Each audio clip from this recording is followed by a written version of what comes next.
2026年的这个夏天，你有没有发现雨下得有点不太对劲？从5月开始，台湾的梅雨锋面一波接着一波压境，中央气象署一次又一次发布豪雨特报，中南部的山区坍方落石，低洼的市区积水及溪，连大台北的街道都漫起了浑浊的雨水。台大的大气科学专家早就示警，在气候变迁之下，梅雨的下雨天数可能会变少，但是一次可能就下到让你措手不及。而就在海峡的另一头，情况更加触目惊心。中国南方的广东、广西、湖南、贵州、福建、江西，一整片土地泡在水里。湖南石门县的湖平山镇，几个小时之内，水位暴涨超过10米，整个村庄断水、断电、断网，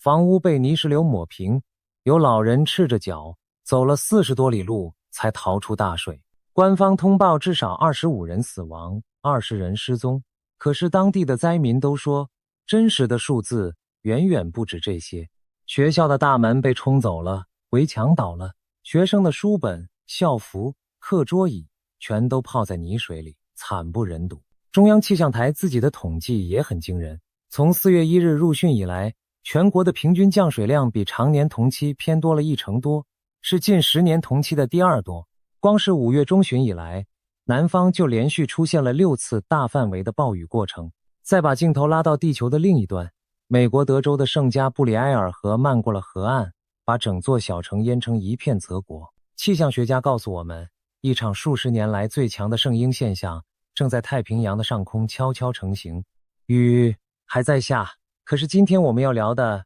并不是天气预报，今天我们要打开一本书，一本相传是孔子亲手留下来的书，一本据说曾经把秦始皇吓得当场变了脸色的书，一本上千年来只在道门之中秘藏，不肯轻易示人的书。它的名字叫做《枕中记》。而当我们把这本千年古书翻到2026年的这一页，翻到天干地支写着丙午2个字的这一年，书上劈头就是一句话：丙午水滔滔，水滔滔。说来也奇怪，在这个本该是科技最昌明的年代，我们手里握着最先进的气象卫星，最精密的预报模型，可是面对这一场接着一场越来越极端、越来越反常的天灾，越来越多的人反而开始把目光重新投向那些尘封已久的古书。或许是因为2026这一年从一开始就透着一股说不出的不安。年初到现在，全球的野火烧红了半边天，中东的局势牵动着油价与人心，极端的气候一次又一次打破记录，人们隐隐约约地感觉到，这个世界好像正站在某个剧烈变动的关口上。而每当这种时候，人们总会忍不住想问一句，老祖宗当年到底有没有看见过今天？带着这个疑问，我们翻开了《枕中记》，而他在丙午这一页写下的那4个字，丙午水滔滔，就像一道穿越了千年的目光，静静地与我们此刻的不安对望。那么，这究竟是一本什么样的书？它又是从哪里来的？我们先把时间倒回2000多年前。传说当年秦始皇焚书坑儒，巡游到了鲁地，也就是今天的山东曲阜，下令拆毁孔子的故宅。没想到在墙壁倒塌的瞬间，里面竟然露出了一块石碑，碑上刻着一行字，大意是说后世会有一个小儿自称秦始皇，焚我书，坑我儒，毁我墙，拆我宅，覆我床，颠倒我衣裳，最后将会走到沙丘这个地方而死。秦始皇看到这段话当场大惊失色，因为这分明就是在说他自己。更诡异的是，他又在床头的位置挖出了一个封得死死的石匣，撬开一看，里面藏着3册书，书名就叫做《孔圣枕中秘记》。书里头记载的是孔子与老子之间的问答，整整180甲子的吉凶祸福，年岁的丰收与欠收，过去与未来的种种预言，据说没有一条不应验，准得如同神助。后来的历史大家都知道了，秦始皇最后果然死在了沙丘。那么这本书又是怎么一路流传下来的呢？传说楚汉相争，汉高祖刘邦先一步攻进咸阳，谋臣张良得到了这本书。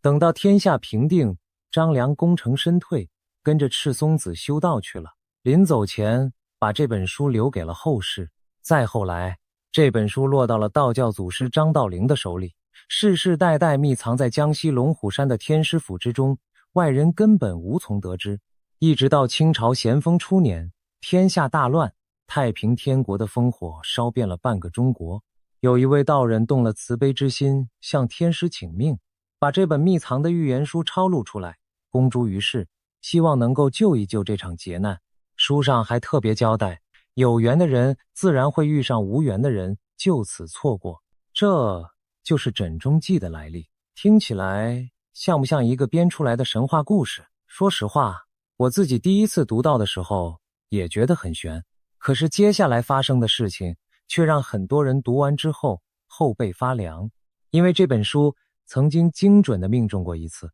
而那一次离我们并不遥远。让我们把目光投向2020年庚子年。那一年的年初发生了什么？我想全世界没有一个人会忘记。一场席卷全球的大瘟疫从中国武汉爆发，迅速蔓延到地球的每一个角落，数以百万计的生命就此消逝，整个世界仿佛被按下了暂停键。而早在这场瘟疫大爆发之前，就有人翻出了枕中记里关于庚子年的那一段。书上是这样写的：庚子疾病广，虎狼满山川，百钱换生米，河水冲断船。早禾略兴旺，晚稻收不全，秋冬豆麦熟，燕地虫害田。庚子疾病广，开篇第一句就是疾病广布。当无数人在街头倒下，当医院人满为患，当城市一座接着一座封锁，回头再看这5个字，你会不会觉得有一种说不出的含义？而更耐人寻味的是这个庚子2个字本身。中国人自古就有一种说法，叫做庚子之灾。因为翻开历史你会发现，几乎每逢庚子年，这片土地上总会发生惊天动地的大事。1840年庚子年，第一次鸦片战争爆发，中国的大门被列强的炮火轰开。1900年庚子年，八国联军攻入北京，慈禧太后仓皇出逃，这就是历史上著名的庚子国变。1960年庚子年，一场席卷全国的大饥荒夺走了无数人的性命。1840、1900、1960、2020，每隔60年一个甲子，这个叫做庚子的年份，就像一个被诅咒的轮回，准时降临。你可能会问，为什么偏偏是60年？这就要说到中国人最古老的一套计时方式——干支纪年。天上的10个天干配上地上的12个地支，两两相叠，轮流组合，要走完整整60个年头，才能回到原点，重新开始。古人把这60年叫做一个甲子，所以你常听人说60年河东，60年河西，又或者一个甲子的轮回，讲的都是这同一套天地运行的节律。在古人的眼里，天并不是冷冰冰的，地也不是死寂的，天、地、人是相互感应、彼此牵连的一个整体，这就是所谓的天人感应。每一个干支年份，因为它背后的阴阳五行配置不同，所承载的气也就不同。庚子年的气肃杀动荡，而我们今天要讲的丙午年，它的气是水火相冲，是极端。古人相信，相同的气会在相同的年份里反复地召唤出相似的结果。这听起来很玄，可是你看那庚子年一次又一次的应验，又让人不敢完全把它当成无稽之谈。而从2020年那个瘟疫横行的庚子年算起，干支的巨轮缓缓转动，鼠年过去，牛年、虎年、兔年、龙年、蛇年，一年一年的走过，终于在第7个年头，我们走到了2026年，走到了丙午。那么问题来了，如果枕中记能够在庚子年这一页写下疾病广布的预言，并且应验了，如果干支的轮回真的暗藏着某种我们看不懂的规律，那么当我们翻到下一个被点名的年份，翻到丙午年，翻到2026年的这一页，那一句劈头而来的丙午水滔滔又意味着什么？我们来把丙午年这一整段完完整整的读一遍。枕中记是这样写的：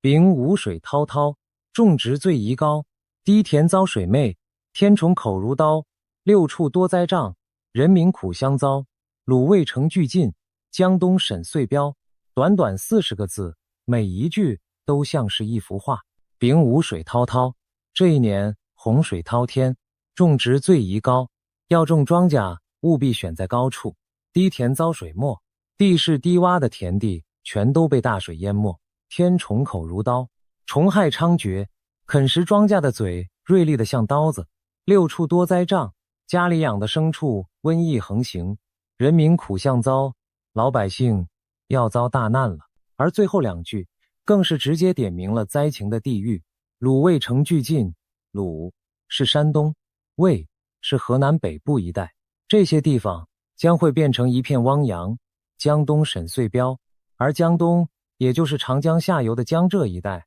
反倒成了这一年收成的标杆。读完这一段，你是不是觉得有点似曾相识？别急，因为这还只是第1本书，接下来要出场的第2本书才真正让这件事变得不可思议。如果说《枕中记》是一本藏在深山道观里的秘籍，那么第2本书几乎每一个老一辈的人家里都曾经有过，它就藏在我们最熟悉的那本农民历，也就是通胜里面。它的名字叫做《黄帝地母经》。地母经相传是上古黄帝时代流传下来的农书，它和《枕中记》一样，也是以60甲子为一个轮回，逐年推算每一年的天时、年成与民生祸福。它的语言更加质朴，因为它本来就是写给农民看的，告诉你今年该种什么，不该种什么，哪里会丰收，哪里会遭灾。每一年还会配上一幅春牛图，把当年的气候用一头牛的颜色与姿态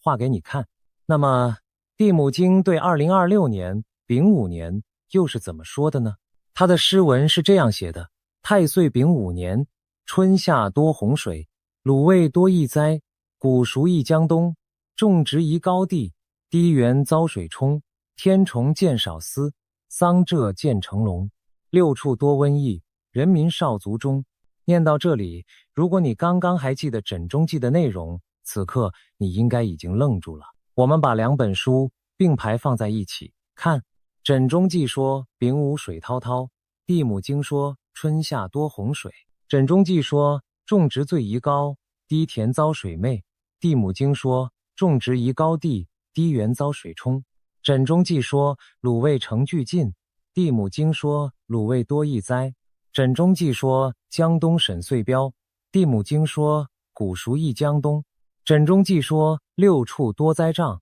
地母经说六畜多瘟疫。你发现了吗？这2本书，一本秘藏于道门龙虎山，传了上千年才被抄出来；一本流传于市井民间的黄历之间，几乎人人都能翻到。它们的来历不同，文字不同，传承的路径更是天差地别。可是当他们不约而同地翻到丙午年这一页的时候，竟然讲出了几乎一模一样的话：洪水、高地、低洼遭淹、瘟疫、六畜，连受灾的地域山东河南一带遭殃，江浙一带相对平安都对得上。这已经很难用巧合这2个字来轻轻带过了。你想想看，这2本书，一本成书的源头要追溯到春秋时代的孔门，一本更是托名于上古的黄帝。他们诞生的地方相隔千里，流传的途径也天差地别。一个被锁在深山道门的密室之中，一个被翻烂在寻常农家的炕头之上，他们彼此之间几乎不可能有任何抄袭或是串通的机会。可是当你把他们关于丙午年的那几行字并排放在一起，逐字逐句的去比对，竟然连用词连语序都像是出自同一个人的手笔。这份横跨了上千年的默契究竟是从何而来？我们再来仔细看一个很容易被忽略却又格外耐人寻味的细节。2本书都不约而同地画出了一条南北分界线。枕中记说鲁卫成俱尽，江东沈岁标；地母经说鲁卫多疫灾，谷熟益江东。你看，他们都把矛头指向了北方的鲁卫，卫也就是今天的山东、河南一带，说那里会变成一片汪洋，会瘟疫横行。而对于江东，也就是长江下游的江浙沪地区，两本书却又异口同声地说，那里的收成反而是好的。一个是北方遭大难，一个是南方得保全，这种南北截然不同的命运，正是古人观察天时最精微的地方。当然，我必须诚实地告诉你，我们今年所看到的这场洪水最猛烈的地方，其实是在更南边的广东、广西、湖南。古书里的地名毕竟是2000年前的疆域，我们不能机械地把它和今天的省份一一对号入座。预言本就是一个粗略的框架，而不是一张精确的地图。可是那个核心的讯息，那个被反复强调贯穿了两本书的关键字，却是清清楚楚、明明白白的，那就是水，是这片土地在丙午这一年将要面对的那一场避无可避的大水。地域可以有偏差，可是这场水患的主轴从来没有变过。地母经除了诗文，后面还跟着一段卜辞，也就是占卜的结论。他说：马首植穗里，丰人好田桑，春夏需防备，种植怕流荡，豆麦并麻粟，偏好宜高冈。马首植穗，因为丙午年的午在生肖里就是马，所以2026年是一个不折不扣的马年。而这匹马还不是一匹普通的马。懂一点命理的朋友应该知道，丙午年是一个非常特殊，甚至可以说是非常矛盾的年份。天干的丙，五行属火，是太阳一般炽烈的阳火；地支的午，五行也属火，是正午当空的烈火。两个火叠在一起，火上加火，所以民间把丙午年叫做火马年，又叫做赤马年。整个2026年按照这个道理，应该是一个火气冲天、干旱炎热的年份才对。说到火马年，这里还有一段很有意思的插曲。在我们的邻国日本，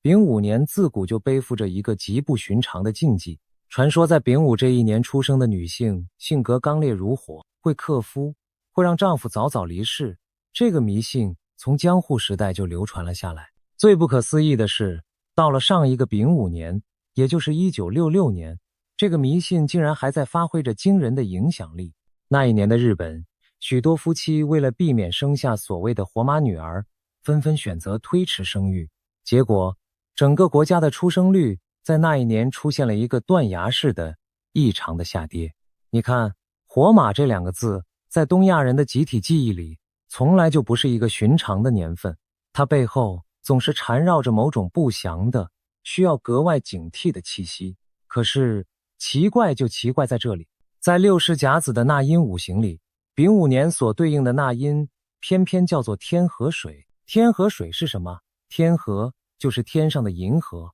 天河水就是天上的水。你细细的品一品这三个字，一个火气旺到极点的火马年，它的本命竟然是从天而降的滔滔大水。这是不是一种非常诡异的组合？火与水本该是相克的死敌，却在丙午这一年被硬生生地捏在了一起。而古人的智慧恰恰就在这里，他们相信物极必反，亢龙有悔，火气旺到了极点，并不会带来温和的晴天，反而会打破阴阳的平衡，引发最极端的天气。火急则生湿热，热急则生暴雨。所以丙午年的雨往往不是温润的细雨，而是突如其来、破坏力极强的狂风暴雨，是天河决口一般的滂沱大水。这正好完美地解释了为什么枕中记和地母经会在这个火气最旺的火马年异口同声地写下洪水两个字。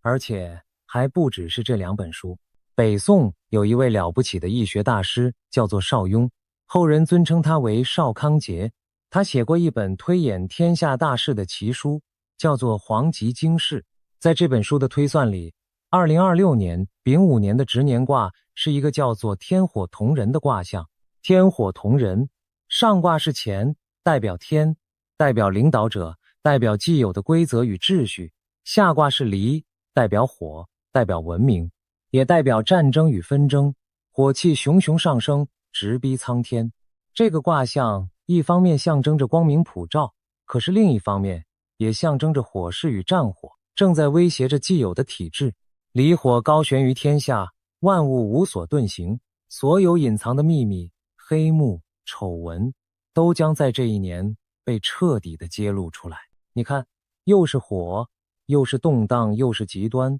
三本来历各异的古书，三套完全不同的推演体系，当他们各自走到2026这一年的时候，竟然都不约而同地指向了同一个方向，一个水火激荡、天灾频仍旧、秩序剧烈摇晃的年份。说起这位邵雍，他可不是一般的江湖术士，他是北宋理学的奠基人之一，与周敦颐、程颢、程颐这些大儒并列，是被白纸黑字写进正史的一代宗师。相传他还留下了一部叫做《梅花诗》的预言奇书，仅仅用10首短短的诗，就推演了他身后整整1000年的兴衰治乱。一个能够把义理参透到如此境界的人物，当他推算出来的丙午年，恰好和深藏道门的枕中记和市井流传的地母经撞了个正着，这份巧合是不是又中了几分？说到这里，也许你还是会半信半疑，古书嘛，写得再玄，会不会只是事后诸葛是后人硬套上去的？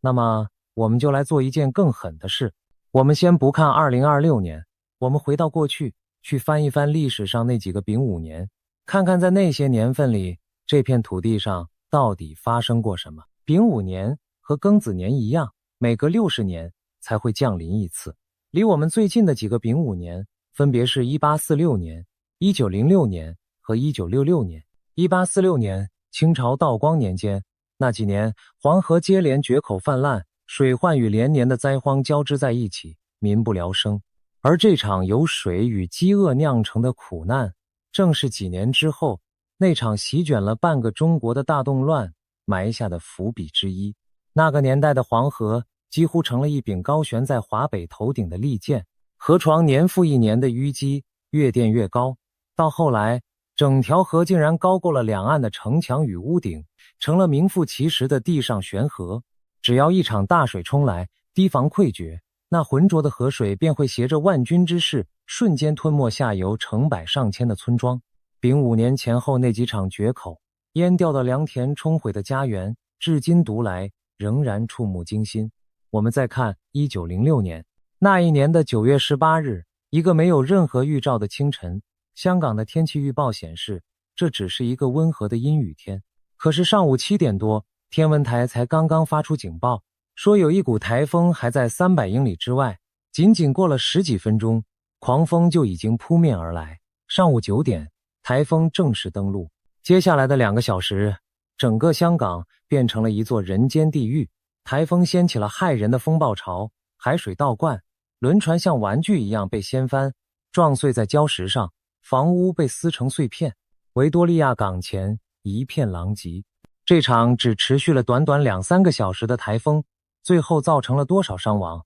根据统计，大约1万到1万5千人罹难，将近3000艘渔船、670艘远洋轮船沉入海底，死亡的人数占了当时香港总人口的1/20。这场惨绝人寰的灾难后来有一个专属的名字，因为它发生在丙午年，所以史称丙午风灾。你听听，老天爷从一开始就把这场灾难的名字刻在了干支上。如果1906年你觉得那还只是一场突如其来的台风，那么1966年下一个丙午年发生的事情恐怕会让你更加坐立难安。1966年的6月，连续多日的倾盆暴雨袭击了香港，雨势最猛烈的那一天是6月12日，多个地区发生山泥倾泻，北角一带甚至出现了洪水倒灌，整个城市几乎瘫痪。这场灾难造成64人死亡，超过8000人无家可归。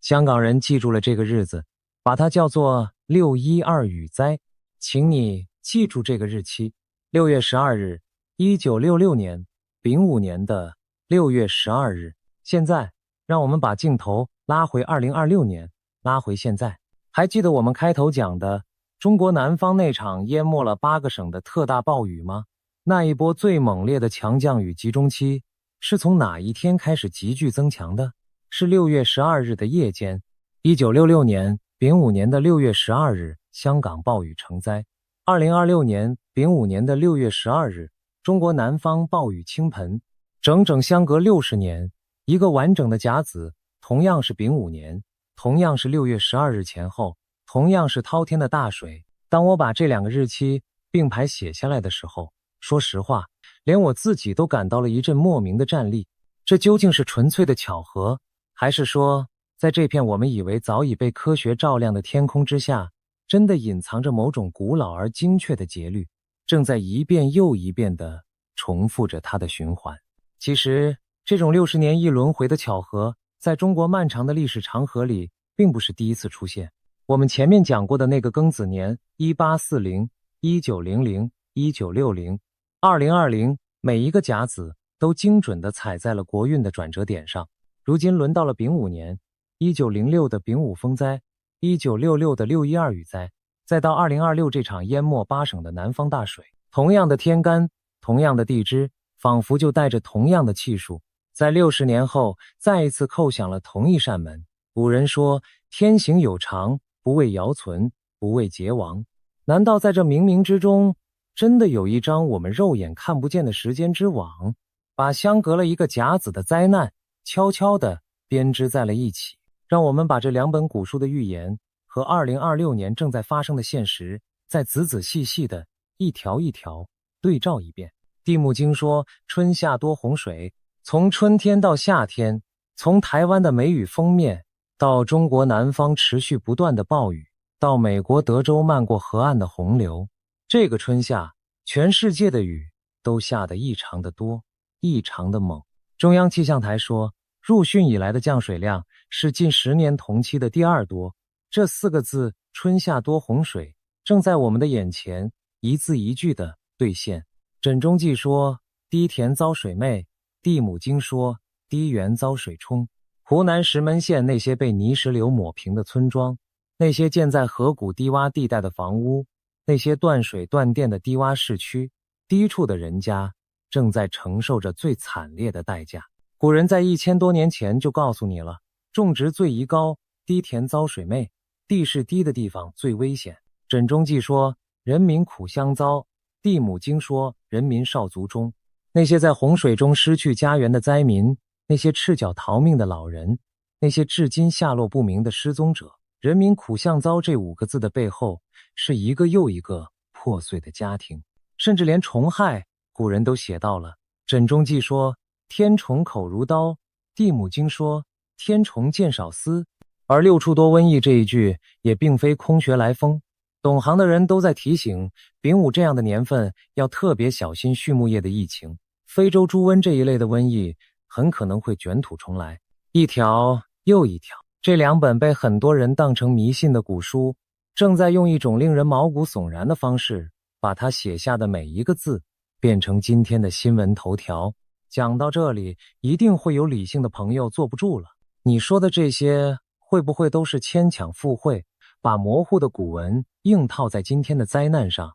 洪水年年有，挑几句能对上的，不就成了预言吗？这个质疑非常好，也非常重要。所以接下来，我要把古老的玄学暂时放在一边，请出现代最顶尖的科学家来告诉你，2026年的这片天空到底出了什么问题。2026年6月11日，就在中国南方暴雨成灾的同一时间，美国国家海洋及大气总署正式对全世界宣布了一件事：圣婴现象已经在赤道太平洋上正式形成。什么是圣婴现象？简单来说，就是太平洋赤道一带的海水异常的变暖。这片巨大的暖水会像一个失控的引擎，彻底改写全球的天气版图，在地球的一些地方引发滔天的洪水，又在另一些地方造成严重的干旱。而这一次，科学家们最担心的还不只是一场普通的圣婴现象。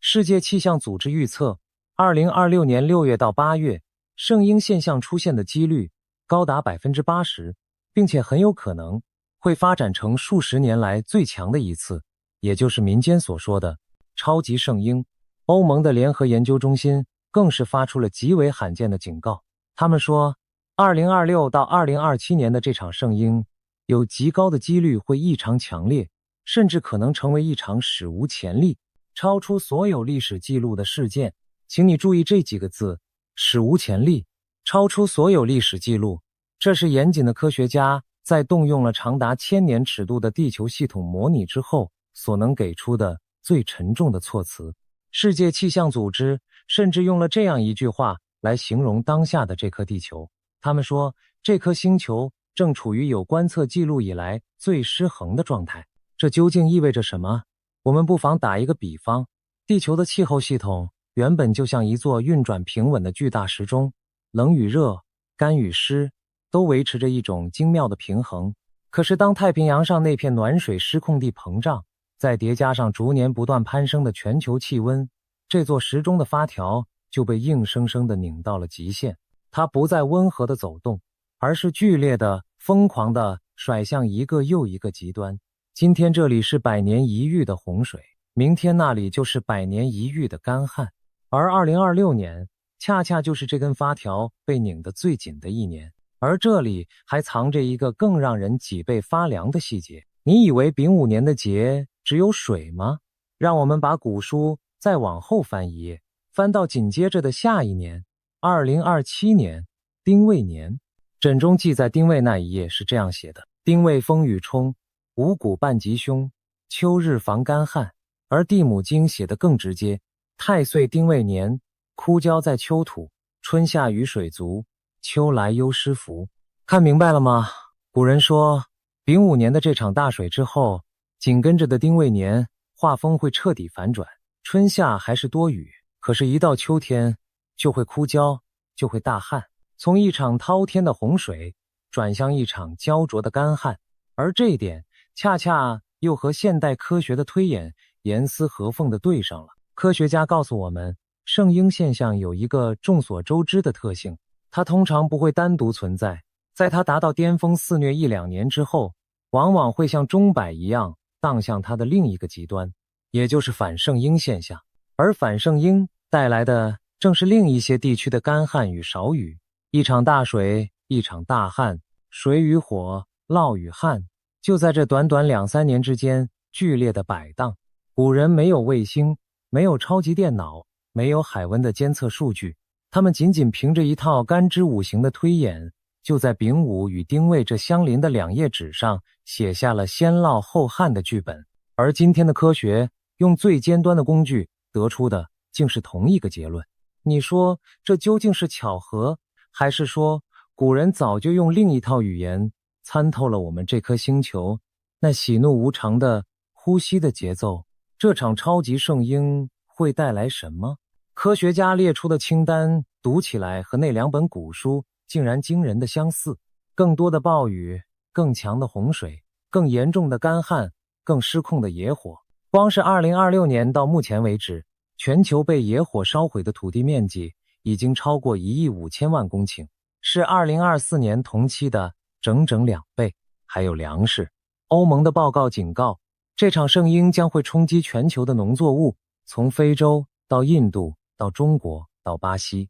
硬质小麦的价格预计会随着灾情的加剧而大幅飙涨，稻米的价格则会呈现先跌后涨的复杂走势。这绝不是一件遥远的事。当北方的麦田被泡在水里，当南方的稻谷因为持续的阴雨而欠收，当养殖场的猪只牲畜被瘟疫侵袭，最终这一切都会化成超市货架上那不断攀升的价格标签，落到我们每一个人的餐桌上。欧盟的报告甚至坦言，对于那个最极端的情景，他们的模型已经推算到了没有任何历史可以参照的地步。换句话说，这可能是一场连科学家都未曾见过的粮食考验。说到圣婴可能带来的饥荒，历史上其实有过一次刻骨铭心的惨痛教训，时间就在100多年前的清朝末年。从1875年到1879年，一场连续4年的特大旱灾席卷了整个华北、山西、河南、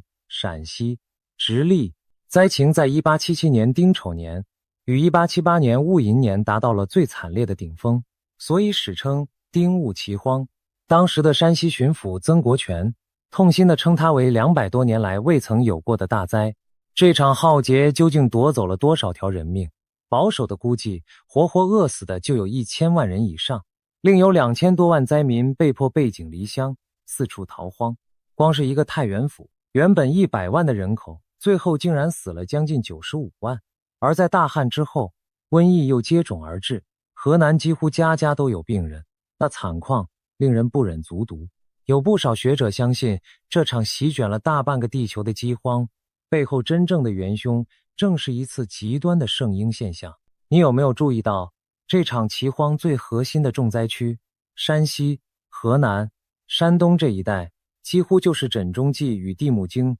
反复点名的那个鲁卫，而他从大旱一步步走向瘟疫的轨迹，又何尝不是那一句六处多瘟疫，人民少卒中最血淋淋的现实注脚？而这恰恰就是地母经与枕中记最在意的事。要知道，这两本书骨子里都是农书，它们诞生的那个年代，一场大水，一次欠收，意味着的就是成千上万人的饥饿与死亡，所以古人才会如此执着的、反复的去推算每一年的年成、丰还是欠，哪里能种，哪里会绝收。在他们的眼里，粮食从来就不是小事，而是一个民族能不能活下去的头等大事。你再回头看看地母经和枕中记写了什么：古熟邑江东，种植怕流荡，豆麦并麻粟，偏好宜高冈。古人翻来覆去叮嘱的不就是收成，是粮食，是哪里能种，哪里会绝收吗？一边是来自3000年前的农书与秘籍，一边是来自2026年动用了卫星、超级电脑与全球观测网络的科学报告。一个说洪水滔天，一个说超级圣婴，一个说谷物欠收，一个说粮价飙涨。他们用着完全不同的语言，一个用阴阳五行，一个用海温气压，可是他们所描述的分明是同一片天空，是同一场即将到来的考验。而对我们生活在台湾的人来说，这场考验恐怕还要再多承受几分。很多人不知道，台湾这座岛屿在梅雨季节刚好坐落在一个极其关键也极其危险的交汇点上。台大的大气科学专家就解释过，每年的这个时候，台湾正好位于西南季风那条最丰沛的水汽通道的路径之上，源源不绝的暖湿空气从南方的海面一路被输送过来。而更要命的是我们脚下这条雄伟的中央山脉，当那饱含水汽的气流迎面撞上高耸的山脉，会被狠狠地往上抬升。气流一抬升，水汽就凝结，雨就下了下来。这座山脉就像一个天然的雨量放大器，把降雨量一层一层的叠加放大，所以你会看到西部的平原会出现持续不断的降雨，而中南部的山区更是极端强降雨的重灾区。我们不妨回想一下过去那些惨痛的记忆。当年的莫拉克台风，那场震惊全台的88水灾，短短几天之内，南台湾的单日雨量创下了惊人的记录。整个小林村就在一夜之间被崩落的山体彻底掩埋，数百条人命瞬间消失在泥流之下。那场灾难背后的元凶，正是这套地形抬升加上丰沛水汽的致命组合。如今，在一个古书与科学双双示警的丙午年，当超级圣婴把太平洋的水汽输送得比往年更加汹涌，台湾脚下的这座中央山脉又会被考验到什么样的程度？这也是为什么每一次梅雨锋面过境，台湾的山区总是最先传出坍方、落石与土石流的警讯。地母经反复叮嘱的那个高字，种植宜高地，在别的地方也许是要你往高处躲，可是放到台湾这种地形破碎的山岛上，却有了一层更复杂的意味。高山固然能避开平地的积水，可是那松动的山体，那一触即发的土石流，又何尝不是另一种致命的威胁？所以对台湾人而言，这个丙午年的春夏，无论你住在低洼的市区，还是依山而居的坡地，恐怕都得打起12分的精神。2026年这个夏天，这场已经让我们惊心动魄的梅雨，这场已经淹没了8个省的暴雨，是不是就是这场灾难的全部了呢？很遗憾，如果你愿意相信古人写下的那几个字，答案恐怕是否定的。请你再看一次那句诗，地母经说的是春夏多洪水，枕中记的子贡在解这一卦的时候说的是洪水滔天，西有水患。注意，是春和夏，如果说我们在5月、6月所经历的这场梅雨与南方暴雨是属于春末初夏的这一段，那么真正火气最旺、最为炽烈的盛夏，农历的6月、7月，也就是接下来的7月、8月才刚刚要开始。而科学家的预测恰恰也在这个时间点上和古人重合了。世界气象组织说，圣婴现象的强度会在接下来的几个月持续增强，并且通常在冬季达到巅峰，而它对全球气候最剧烈的影响往往出现在它形成之后的第2年。换句话说，无论是从丙午年春夏多洪水的古老韵律来看，还是从超级圣婴正在增强的科学曲线来看，我们现在所经历的这一切很可能都还只是一个开场，梅雨只是前奏，真正的乐章也许还在后面。讲到这里，气氛似乎有点沉重。如果这一切都是注定的，如果古书和科学都指向了同一场大水，那我们是不是只能束手无策，坐以待毙？不，恰恰相反，这正是这2本古书最被人们误解，也是最珍贵的地方。很多人以为《枕中记》也好，《地母经》也好，讲的都是宿命，都是吓唬人的灾难预言。可是如果你真的把它读完，你会发现它从来没有要你绝望。他在写下灾难的同时，永远都跟着一段化解之道。让我们回到《枕中记》，在丙午水滔滔那一段惨烈的描述之后，孔子的弟子子贡紧接着说了一段话。他说，洪水滔天，西有水患，淹蔽人民，冲断良田，何以御之？增修堂堰，水归其壑，可以免难。你看，子贡先是承认了这是百年难遇的大水患，会淹死人，会冲毁良田。可是他话锋一转，问了一句，何以御之？我们该怎么抵御它？然后他自己给出了答案，增修堂堰，去修筑堤坝，去疏通水道，让水回归它本该去的沟壑，如此就可以免于这场灾难。这哪里是什么迷信，这分明就是2000年前最朴素也最务实的防灾工程学。而《地母经》给出的智慧更是直白到了极点，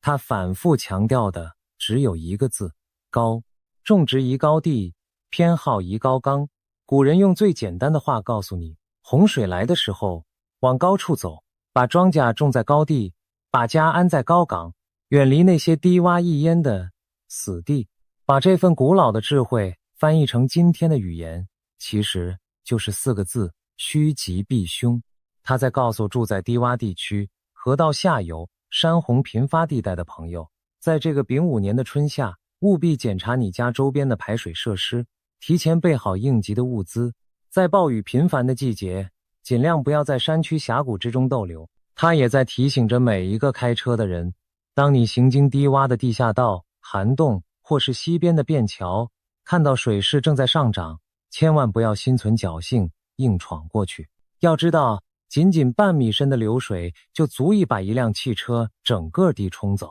古人说的那句低田遭水霉，放到今天，要躲开的已经不只是田，更是那些一旦积水就可能在瞬间吞噬人命的致命洼地。他在告诉每一个人，在这个动荡的年份，无论是投资理财还是人生的规划，都要学古人种庄稼一样，远离那些根基不牢的低洼之地，守住自己稳稳的高岗，稳扎稳打，不要去贪那些看起来很美，实则一个浪头打来就血本无归的捷径。他甚至在告诉我们，面对6处瘟疫、人民疾病的警告，提升自己的免疫力，注意饮食的卫生，就是为自己的身体筑起一道高岗。你发现了吗？古人写下这些书的本意，从来都不是为了制造恐慌，恰恰相反，是为了让我们这些后人能够在灾难真正来临之前，看清前方的路到底有多么颠簸，从而提前一步调整自己的脚步。知天命，尽人事，这6个字才是这2本千年古书真正想对我们说的话。不过，子贡的那段话里还藏着最后也是最深的一层意思。在他讲完增修堂堰，水归其壑之后，他又补了一句：犹宜各存天理，改恶从善。什么意思？他说要抵御这场大水，光是修堤坝还不够，最要紧的是每一个人都能各自存着一份天理良心，改掉恶行，回归善良。地母经的卜辞里也藏着同样的告诫。他说百姓要修德，要积善，因为天降的雨水是择地而降的，善的地方、恶的地方所承受的灾殃并不相同。听到这里，现代人可能会觉得这也太违心了吧，下不下雨跟人善不善良能有什么关系？我们当然可以把它当成古人的一种劝善的说辞，可是如果我们换一个角度去想呢？这片土地上的洪水真的全都是老天爷的错吗？那些被填平的湖泊，那些被裁弯曲直的河道，那些建在行洪区里的房屋，那些为了眼前的利益而被砍光的山林，当大水冲断良田的时候，当泥石流抹平村庄的时候，这里面难道就真的没有一丝一毫是人自己种下的因吗？古人说的存天理，改恶从善，放到今天，又何尝不是在说人要敬畏自然，要懂得节制，不要为了一时的贪婪去破坏那个养育了我们千万年的天地。当人心失了分寸，当开发没了边界，那滔滔的天河水或许就是大地给我们敲响的一记警钟。这可能才是秉无水滔滔这4个字背后那个最古老也最沉重的提醒。我们这一期从一本吓坏了秦始皇的《枕中记》讲起，讲到了藏在农民历里的地母经，讲到了北宋邵雍的黄极经世，讲到了火马与天河水那诡异的组合，讲到了1906年的丙午风灾，1966年的612雨灾，又讲到了2026年此刻正在发生的淹没8省的滔天大水和那场被科学家称为史无前例的超级圣婴。绕了这么一大圈，我知道一定还会有人问，这一切到底是不是真的？这些古书到底准不准？说实话，我没有办法给你一个100%肯定的答案，我不能向你保证接下来的盛夏就一定会发生什么。预言这种东西向来是信则有，不信则无。把模糊的古文对上眼前的现实，这里面确实也可能有人为的解读与联想。可是我想说的是，你信或不信枕中记，丙午年的雨都已经实实在在地下在了我们的窗外。你信或不信地母经，南方的洪水都已经实实在在地淹没了那些低洼的村庄。你信或不信干支的轮回，那场被科学家称为史无前例的超级圣婴，也已经实实在在地在太平洋的海面上成型。古书与科学，玄学与数据，在2026年这个夏天，用2种截然不同的语言讲出了同一句话。一场大的考验正在到来。也许我们真正该关心的从来都不是这些预言到底准不准，而是当警钟已经一次又一次的在我们耳边敲响的时候，我们准备好了吗？我常常在想，古人为什么要把天地人看成一个彼此呼应的整体？在他们那套天人感应的世界观里，人从来就不是站在自然之外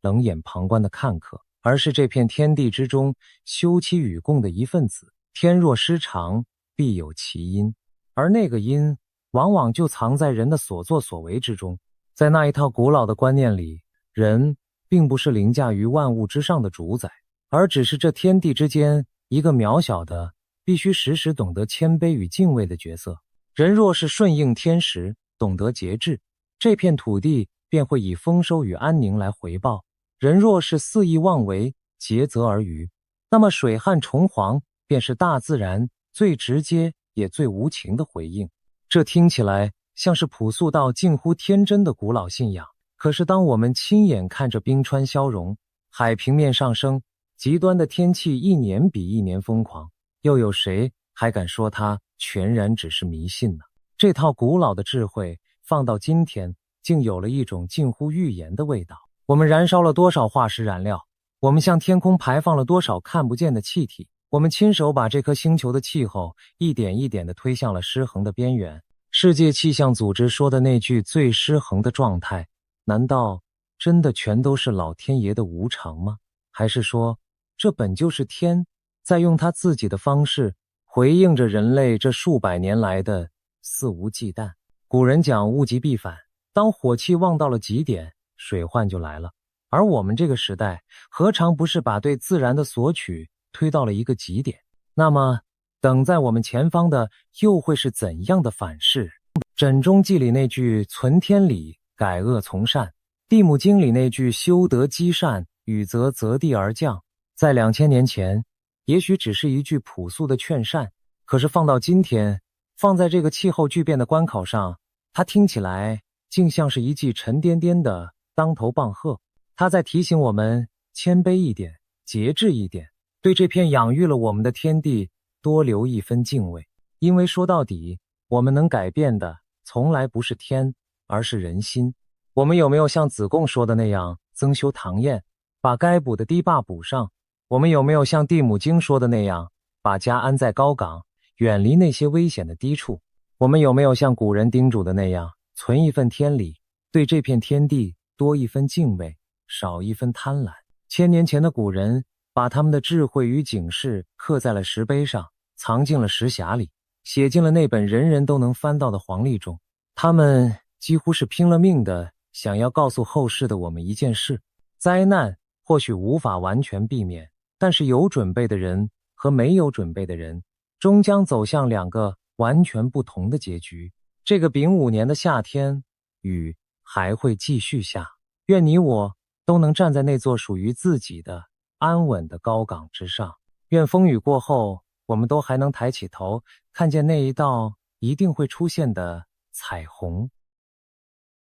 今天我们要聊一艘船，一艘没有人见过却几乎人人都听过的船。它没有甲板，没有汽笛，没有救生艇，它在古老的传说里有一个让人脊背发凉的名字，叫做黄泉客轮。据说它每隔一段年月就会悄无声息地驶进人间的港口，停靠在你我看不见的码头，然后在某个雾气浓重的清晨拉响只有王者才听得见的铃声，带走一批又一批早已订好票却浑然不知的旅客。他从不挑剔身份，不论你富贵或贫寒，年轻或年迈，只要他的名单上写着你的名字，那一程你就非走不可。而现在有一个自称来自2058年的女人，正隔着将近30年的时光对我们大声喊话。她说，这艘船已经买好了票，排定了航班，就要在2026年最后的这7个月里再一次无声的靠岸。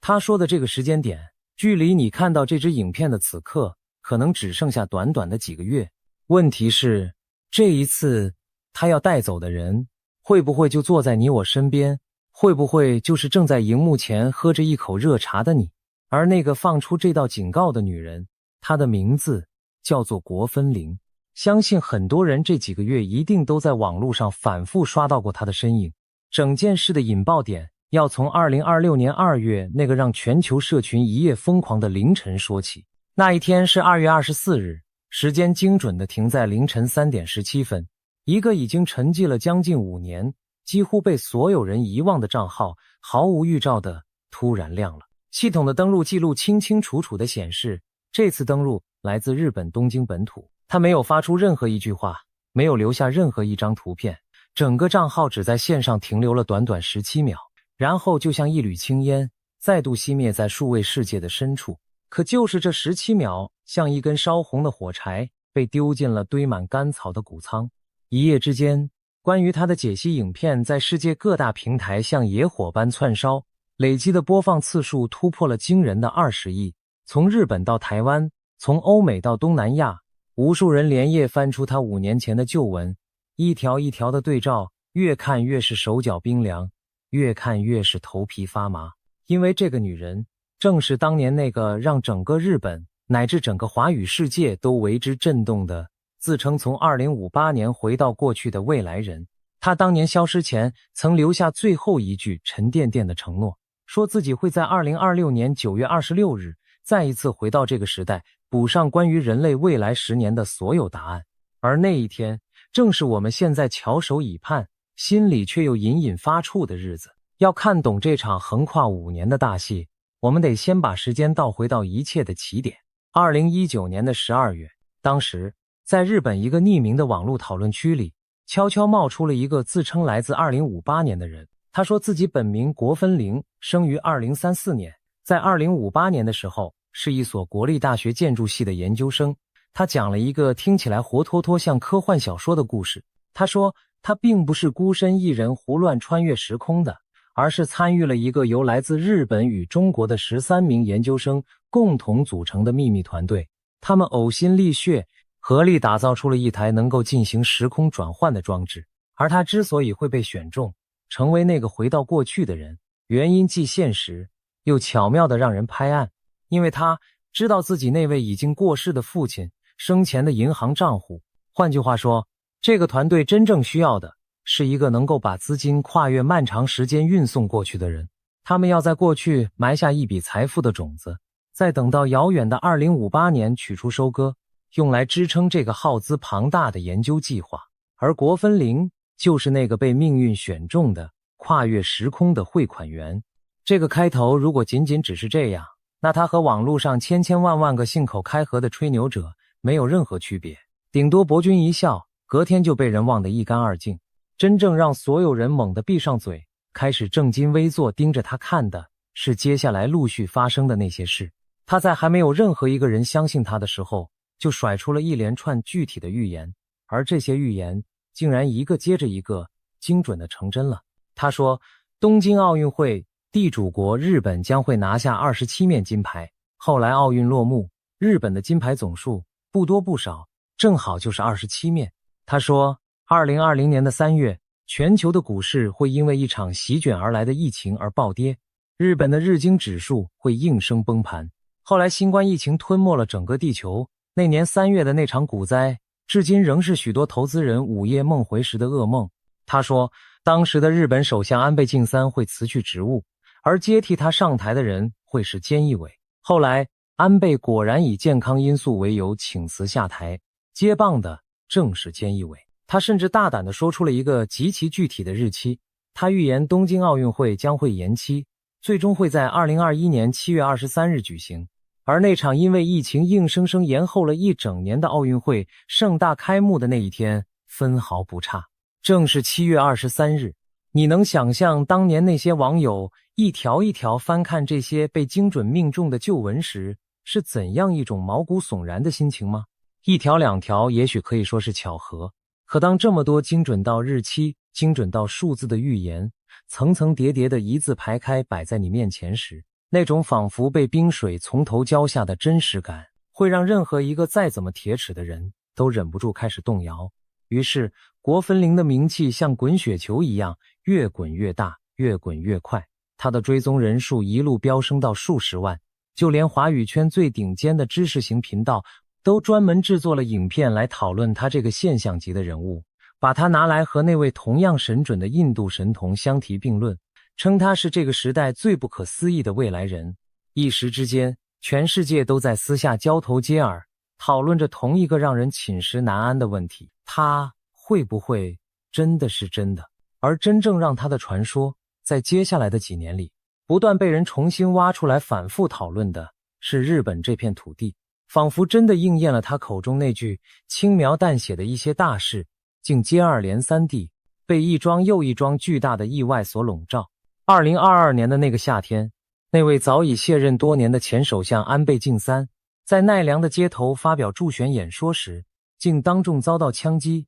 尽管被紧急送医抢救，最终仍旧回天乏术，不治身亡。消息一出，举国为之哗然，全世界都受到震动。而紧接着没过多久，又传来了知名漫画家高桥和希骤然离世的噩耗。一桩接着一桩的震撼头条，像一波又一波的潮水，狠狠拍打着每一个日本人，乃至每一个关注日本的人的神经。于是每当又有一件大事猝不及防的爆发，人们就会像被什么牵引着一样，下意识地再一次冲回国分玲那个账号的底下，瞪大了眼睛反复翻找，心里只盘旋着一个挥之不去的念头：这些他到底有没有早就预见到？也正是这种一次又一次的回流与重温，让他的名字硬生生的在无数人的记忆里被反复的擦亮，再擦亮，最终烧成了一个谁也无法忽视的符号。而要真正看懂这一场席卷全球的集体着迷，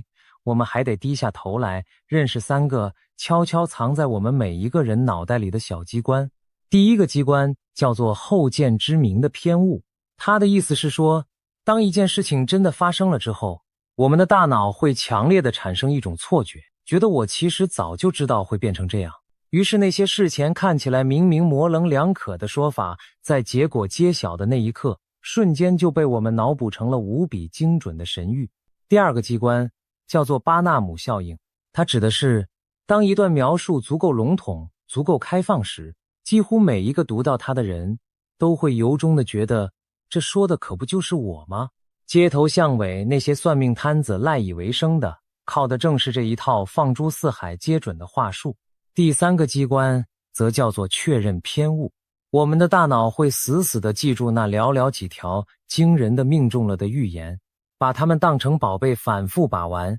却会不知不觉地自动忽略掉它们背后那一大堆悄无声息的落空，从来无人问津的失败。当这3个机关在同一个夜里一起轰隆隆地开始运转，一个原本再平庸不过的网络账号就会在我们自己的脑海里被我们亲手一刀一刀地雕刻成一座金光闪闪的名叫神准的祭坛。这一切并不是因为我们愚蠢，恰恰相反，这只是因为我们都是有血有肉，会害怕也会期待的人。其实在人类匿名的网络历史上，国分零并不是第一个自称来自未来的人。早在20多年前的2000年到2001年之间，在大洋彼岸的美国网络论坛上，就曾出现过一位震动世界的传奇人物。他自称是来自2036年的军人，化名约翰提托。他描述了一个被战争与动荡撕裂的未来世界，留下了一堆似是而非的预言，然后同样神秘的消失，从此再无音讯，成为网络世界一个永恒的谜。从那位2036年的军人到今天这位2058年的建筑系研究生，你会发现未来人这个都市传说几乎成了人类在每一个焦虑时代都会自发长出来的一种精神产物。而日本那些高度匿名的讨论区文化更是这类传说最肥沃的温床，在那里没有人需要为自己的身份负责，一个足够精彩、足够缜密的故事就能在一夜之间长出翅膀，飞遍全世界。理解了这个背景，我们再回头看国分零，心里或许就能多一分清醒。这不是孤立，而是一个源远流长、反复上演的剧本。只是这一次，这位主角的剧本写得格外逼真。除了这些令人胆寒的命中，国分零还顺带为我们描绘了一幅2058年的世界图景，而这幅图景恰恰是让许多人深深着迷的另一个原因。他说，在那个年代已经有了会飞的汽车，但并不是满天乱飞的混乱景象，而是仅仅被应用在救护车、消防车这一类紧急车辆上，或者用于岛屿与岛屿之间的快速运输。他说，未来虽然已经没有了我们今天熟悉的这种手机，但有一种功能类似的通讯装置做得更薄更小，薄的就像一张信用卡。他甚至细致地描述了未来的马桶，说那是一种能在你居家如厕时顺便就帮你检测粪便健康状况，再自动把资料通知给你家庭医生的智慧装置。这些细节琐碎的近乎无聊，可正是这种无聊反而让很多人觉得格外真实。因为一个单纯只想骗人博取流量的人，又何必费尽心思去编造一个马桶的功能呢？这种看似多余的真实感，正是整个故事最迷人也最危险的钩子。更让人坐立难安的是他对未来世界格局那几句语焉不详却又意味深长的描述。他隐约提到，在未来的某个时间点，东亚的政治版图会发生剧烈的变动。他谈到了一些关于大型企业、关于经济干预、关于民主化浪潮在幕后悄然涌动的片段，甚至隐晦地提及，在2039年前后会出现一场足以改变一切的巨变。他的说法支离破碎，东一块西一块，像极了一个人努力回忆很久很久以前读过的历史课本，记得大概的走向与轮廓，却怎么也说不清具体的细节与来龙去脉。这些话在当年没有任何人能够验证，放到我们今天这个时间点依旧无法验证。但也正因为无法验证，它才像一根极细的刺，轻轻地扎进每一个关心这片土地命运的人心里，不疼却时时刻刻提醒着它的存在。我们今天不去深究这部分内容的真假对错，但我们必须承认，正是这种对宏大历史的暗示，让国分灵的形象从一个单纯算命的悄悄地升级成了一个仿佛握有人类整本剧本的执笔者。然后就在所有人都对他深信不疑，把他的每一句话都奉为圭臬的时候，他毫无征兆地消失了。2021年9月26日，他发出了最后一篇公开的文章。他在文章里平静地写道，这一天是他能够停留在这个时空的最后一天，他必须要返回2058年了。他没有哭天抢地，没有依依不舍，只是淡淡的预告自己将会在整整5年之后，也就是2026年9月26日再一次归来。到那个时候，他会把关于人类未来10年的所有答案一次性的全部补齐。说完这句话，这个曾经搅动了全球舆论的账号就此沉入了一片长达5年的死寂。而在这漫长的5年里，世界发生了什么？我们每一个人都亲身经历过战争、疫情、通货膨胀、能源危机，一场接着一场，从来不曾停歇。可那个曾经仿佛预言过这一切的女人，却像是从来不曾在这个世界上存在过一样，再无半点声息。直到2026年2月那个寒冷的凌晨，那短短的17秒，才像一道闪电，把所有人尘封已久的记忆瞬间轰然引爆。那几天，整个网络世界几乎陷入了一种难以言喻的集体癫狂。有人不眠不休，一帧一帧地去反复分析那17秒登入里的每一个细节。有人翻出了世界地图，一脸认真地计算着东京的凌晨3点17分，在2058年那个遥远的未来，究竟对应着一个什么样的时刻？是出发还是抵达？又有人把这串数字拿去和他过往所有的贴文一一比对，试图从中破译出某种隐藏的密码或暗示。短短几天之内，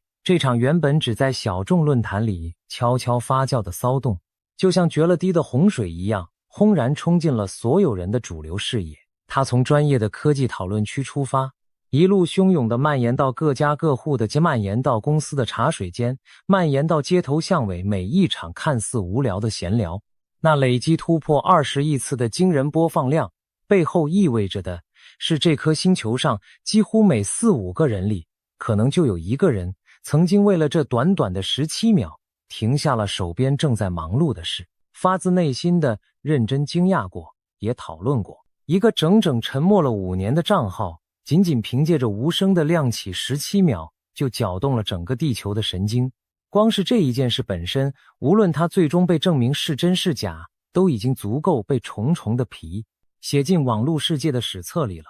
而这里恰恰藏着一个我们很容易忽略却又格外危险的陷阱。当你亲眼看到一个说法已经累积了20亿次的点阅，当你发现身边几乎每一个人都在认真地谈论着同一件事的时候，你的内心深处会不由自主地升起一个念头：这么多人都在说，这么多人都在信，那它恐怕不会是假的吧？这种感觉在心理学上有一个非常贴切的名字，叫做从众，又或者说社会认同。我们本就是群居的动物，在漫长的演化岁月里，跟随大多数人的选择往往就意味着更安全。于是我们的大脑几乎是天生地就倾向于把人多直接等同于正确。可你只要稍微冷静下来，仔细想一想，就会立刻发现，一件事情被多少人转发，被多少人讨论，和这件事情本身到底是真是假，根本就是两码子事。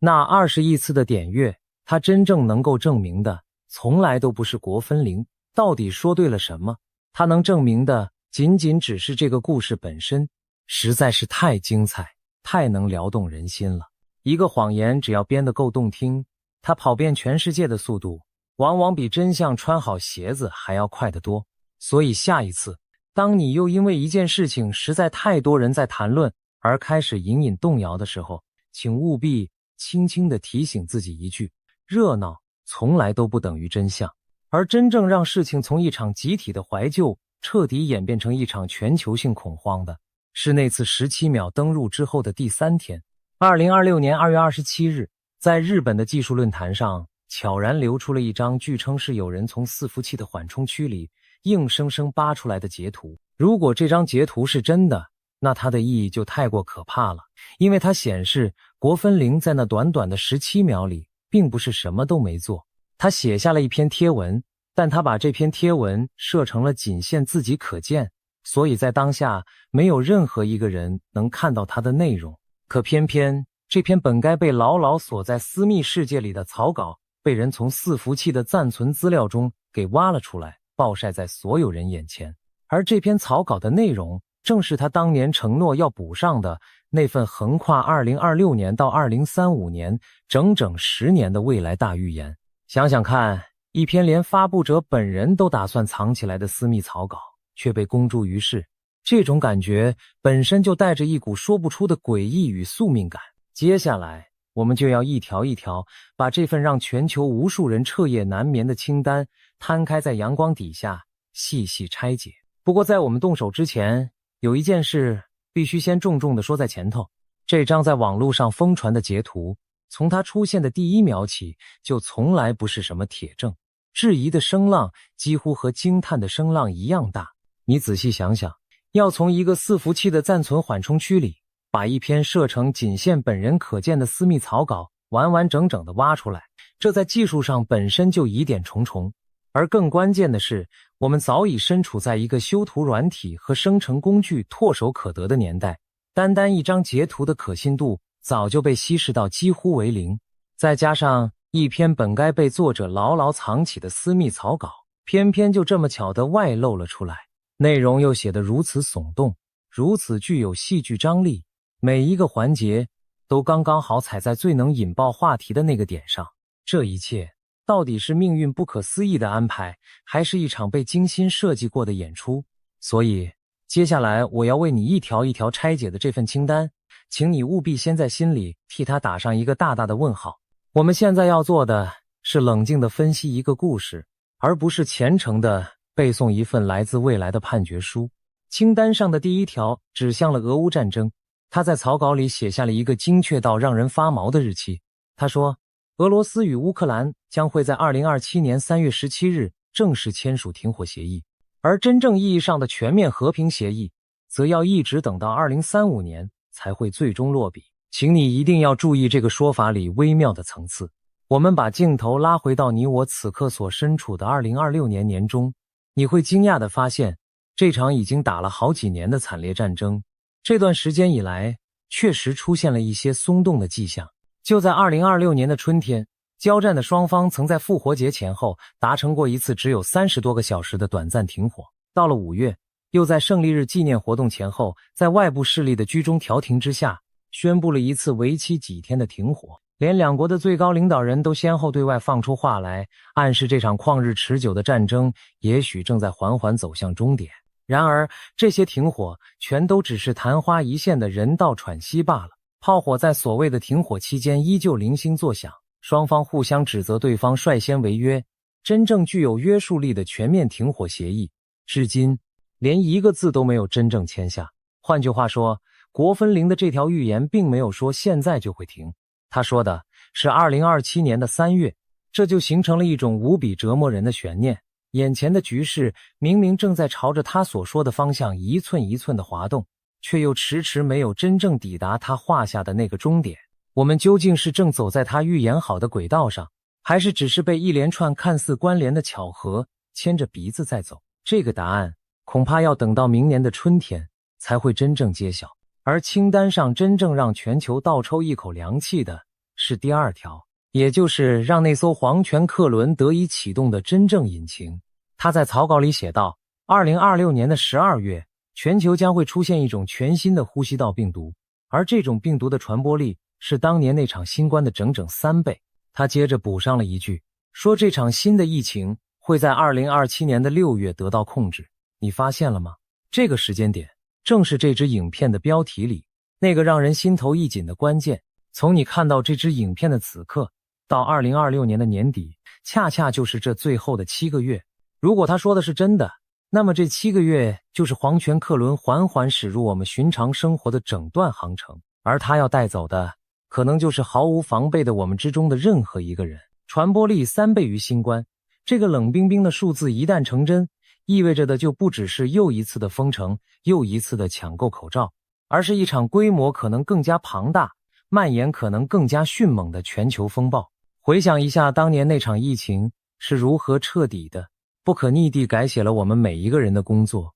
学业与生活，再把那种铺天盖地的冲击乘上3倍，你就不难明白，为什么这短短一行字会让那20亿次点阅背后的无数人半夜睁着眼睛怎么也睡不着。可是我必须在这里重重地踩下一脚刹车，请你和我一起冷静地把这条预言翻过来，看看它的背面。传染病学界其实有一个近乎共识的观点，那就是下一场全球大流行从来不是会不会来的问题，而仅仅是什么时候来的问题。从各种变异的禽流感到层出不穷的新型冠状病毒，全世界的公共卫生专家年复一年从来没有停止过向我们发出警告。他们一致认为，一场新的全球疫情几乎是必然会发生的，只是没有任何人能说准它究竟会降临在哪一年哪一月。所以你只要静下心来仔细想想，就会发现预言一场未来必将爆发的新疫情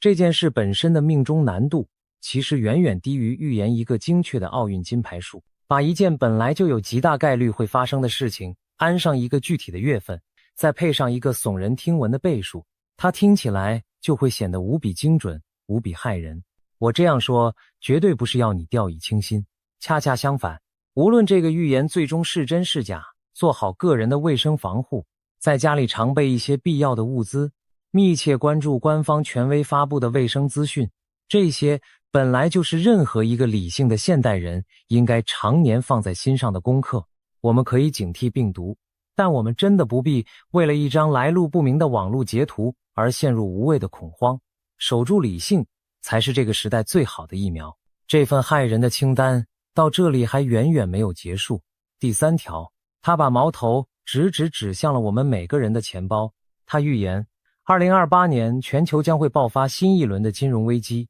而这次危机的导火线是美国国债的违约风险，将会动摇整个以美元为核心的全球结算体系。第4条，画风陡然一转，飞向了浩瀚的外太空。他说2029年的4月，美国太空总署的火星探测器将会发现远古微生物的化石。换句话说，人类将首次找到地球以外曾经存在过生命的铁证。而第5条则重新把我们的目光狠狠地拉回脚下这颗星球的剧烈震颤。他预言2028年的11月，美国黄石公园地底下那座沉睡已久的超级火山将会出现大规模的地质移动，而它真正喷发的几率到了2030年将会高达 78%。 你看，从欧亚大陆上熊熊燃烧的战火，到席卷全球的瘟疫，到崩塌瓦解的金融体系，再到火星上沉睡的远古生命，以及足以瞬间改变整个地球气候的超级火山，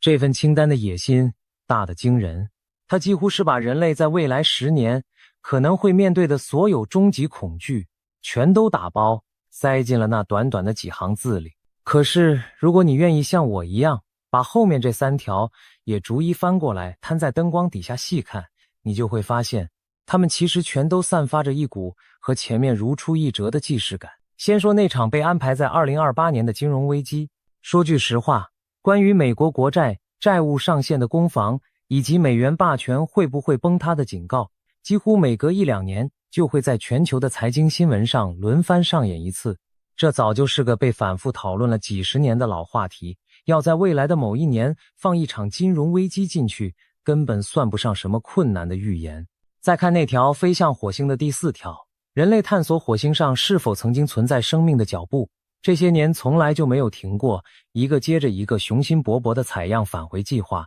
正在一步步推进。而发现火星生命这样的标题，早在几十年前那场著名的陨石争论里就已经反复撩拨过我们的神经。把它安排在2029年不过是顺水推舟。至于那座黄石超级火山，它确实是一头真实存在，被全球科学家日夜紧盯的史前巨兽。这份恐惧是真的，但问题就恰恰出在那个数字上。主流的地质学界普遍认为它在可预见的短期之内真正喷发的几率低到几乎可以忽略不计。而国分林口中那句2030年喷发几率高达 78% 的断言，正是最典型也最高明的一种话术。他把原本缥缈无形的恐惧，硬生生包装成了一份看似盖了官方钢印的科学报告。一旦挂上这样斩钉截铁的数字，原本虚无的担忧就突然变得沉甸甸的，有了重量。讲到这里，如果我只是把这些预言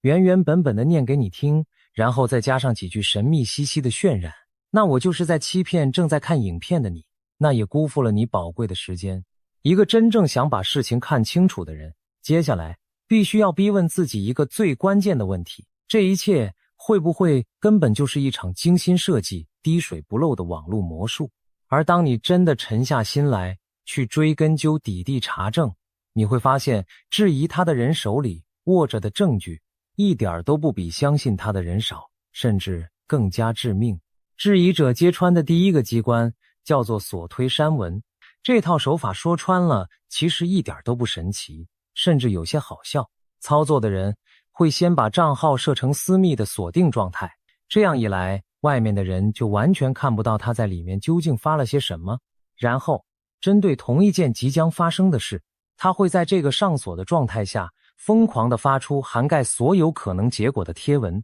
我们就拿奥运金牌数来举个例子，它可以从0枚一路猜到99枚，每一个数字都各自发上一条。等到比赛结果终于揭晓，金牌数确定是27面之后，他要做的事情就只是冷静地删掉其余那98条全都猜错的贴文，只单单留下27面那一条，然后再把账号从上锁轻轻一点切换成公开。由于这些贴文发布的时间全都凝固在当初上锁的那一刻，等到那些不知情的网友后来循着线索找上门来，他们亲眼看到的就是一条早在事件发生前好几个月就已经精准命中最终结果的神级预言。一场看似100%的奇迹就这样被一连串冷酷的排列组合外加一个轻飘飘的删除键给凭空制造了出来。而最致命的一击来自一组冰冷的不带任何感情的数字。有细心的人比对之后发现，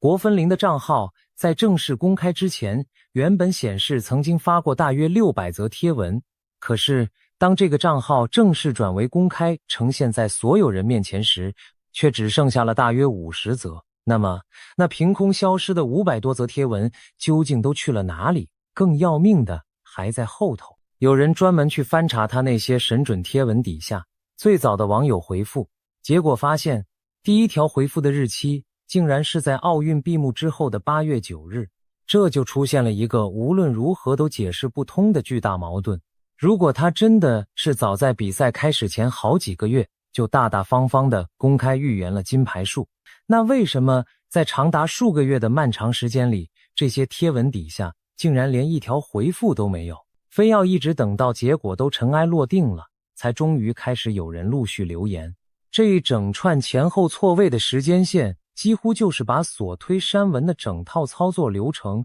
明明白白地摊在灿烂的阳光底下给每一个人看。如果说以上这些还只是手法层面上的合理推理，那么接下来的这些就是他实实在在的当众翻了车。在那层神准的光环之下，国分林其实有相当多的预言是彻底落空的，只不过在那些被精心筛选过后的叙事版本里，这些难堪的失败很少有人会主动提起。他曾经非常具体的预言，2024年的1月10日，日本北海道的石胜外海会发生一场规模 8.2、震度高达7的巨大地震。结果那一天，那个地点根本就没有发生他所说的那场大地震。他还预言过令和之后的日本新年号叫做万治，可是研究的人指出，日本年号的选定有着一整套极为严格的规范与程序，而万治这个词被高度怀疑，根本就是从某个动漫角色的同人称呼里借来的，毫无任何公信力可言。他甚至还曾经预言过，日本会在2024年的9月正式发布疫情终结的宣言，而这个说法后来也被视为只是基于当时防疫趋势的一厢情愿罢了，并没有真正成为事实。一个如果真的能看见未来的人，又怎么会在这些同样具体的事情上错得这么离谱，这么彻底？还有一条线索，可能比上面所有失败的预言加起来都更值得我们提高警惕，那就是钱。质疑者敏锐地注意到，国分林后期的言论开始越来越频繁地往一个特定的方向靠拢，那个方向就是加密货币。他声称自己当年在2019年就买进了1400枚以太币，然后把它们小心翼翼地埋在父母家的院子里，准备一直留到2058年再取出。他还预言比特币未来会涨到一个天文数字，折合大约是494万美元一枚。但他紧接着补上了一句意味深长的话，他说，到了那个价位，这个东西就只能卖，不能买了。各位朋友，这句话请你一定要牢牢记在心里。在投资的世界里，当一个被众人捧上神坛的人物，一边不断地向你描绘某个资产惊人的未来涨幅，一边又不失时机地暗示着某个只进不出的神秘时机时，这往往就是最危险的讯号之一。学术界把这一类现象归类为一种半真半假的网络谣言，它真正的可怕之处就在于它懂得用一大堆已经千真万确发生过的真实事件来当作香甜的诱饵，然后再悄悄混进大量根本无法验证的虚假讯息，让整个故事比100%的谎言更具备传染力，也更容易让人卸下心防，乖乖掏出自己的真金白银。我在这里要非常严肃地对你说一句，无论这个未来人最终会被证明是真是假，任何要你根据一则网络传闻就把辛苦攒下的血汗钱投进某个加密货币的说法，都请你务必把它当成诈骗来严加防范。因为一个真正来自未来的善意提醒，它的结局绝不可能是掏空你的钱包。所以我们绕了这么一大圈，从他那些令人胆寒的神准命中一路走到这些藏也藏不住的破绽与重重疑云。现在我们究竟该如何看待这个即将在2026年9月26日归来的女人？我想最诚实的答案是，截至今天为止，没有任何一个证据能够100%地证明她就是真的未来人。但也正因为人性微妙，没有任何一段冷静的论述能够彻底浇熄我们每个人心底深处那一丝万一它是真的你的念想，而恰恰是这一丝怎么也熄灭不了的念想，才是整个故事最值得我们静下来深思的地方。你有没有认真想过，为什么在这个科技已经如此发达的年代，我们反而比过去任何一个时候都更加渴望未来人，更加迷恋预言？我觉得这个问题的答案就藏在我们所有人共同的焦虑里。这几年，一场疫情把我们长时间地关在了家里，一场场战争在每天的新闻画面里日夜燃烧，悄然攀升的物价正一点一点地掏空我们本就不丰厚的存款，未来变得前所未有的模糊，前所未有的不可掌控。当一个人深切地感到自己已经完全无法掌握明天时，他就会出于本能地去伸手抓住任何一根，哪怕只是看起来能让他预知明天的稻草。国分林真正的魔力也许从来就不在于他究竟说对了什么，而在于他精准地狠狠地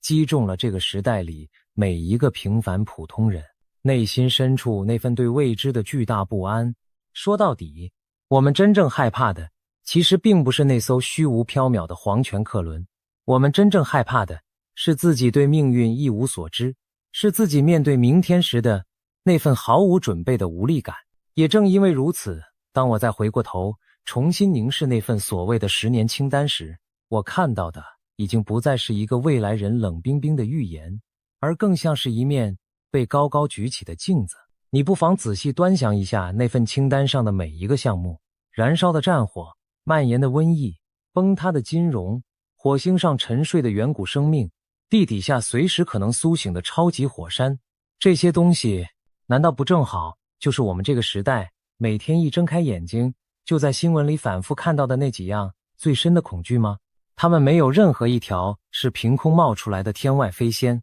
而是全都精准的对应着2026年的我们内心深处最在意也最不安的那几根弦。所谓的预言，与其说是在告诉我们未来究竟会发生什么，倒不如说他是在替我们把当下那些说不清道不明却又无时无刻不在啃噬着我们的集体不安，一条一条的整整齐齐的誊写成了具体的文字。所以哪怕这位来自2058年的女人从头到尾都只是一场精心编织的虚构，那面她递到我们面前的镜子却是无比真实的，而镜子里那张写满了焦虑的脸分明就是我们自己。那么作为一个生活在资讯洪流里的现代人，下一次当又有一个神准的未来人或又一份骇人的末日清单在你的手机荧幕上疯传时，我们究竟该怎么办？这里我想送给你几把能够随身携带、简单却好用的尺。第一把尺是去问这个预言到底有没有给出可以被验证的明确的时间与细节，还是只是一堆怎么解读都对、永远也不会出错的空话。第二把尺是去想这个故事流传开来，到底谁会从中获利？是单纯的流量与关注，还是说背后有人正等着你掏出真金白银？第三把尺也是最重要的一把，是只要他开始引导你去投资、去转账或去购买任何东西，那么无论这个故事被包装得多么完美、多么动人，你都应该在那一刻立刻在心里拉响最高等级的警报。第四把尺则是回想我们前面聊过的那些原理，冷静地去估算一件事情真正发生的几率。一场迟早会来的疫情和一个精准到个位数的奥运金牌数，他们的命中难度根本就不在同一个量级上。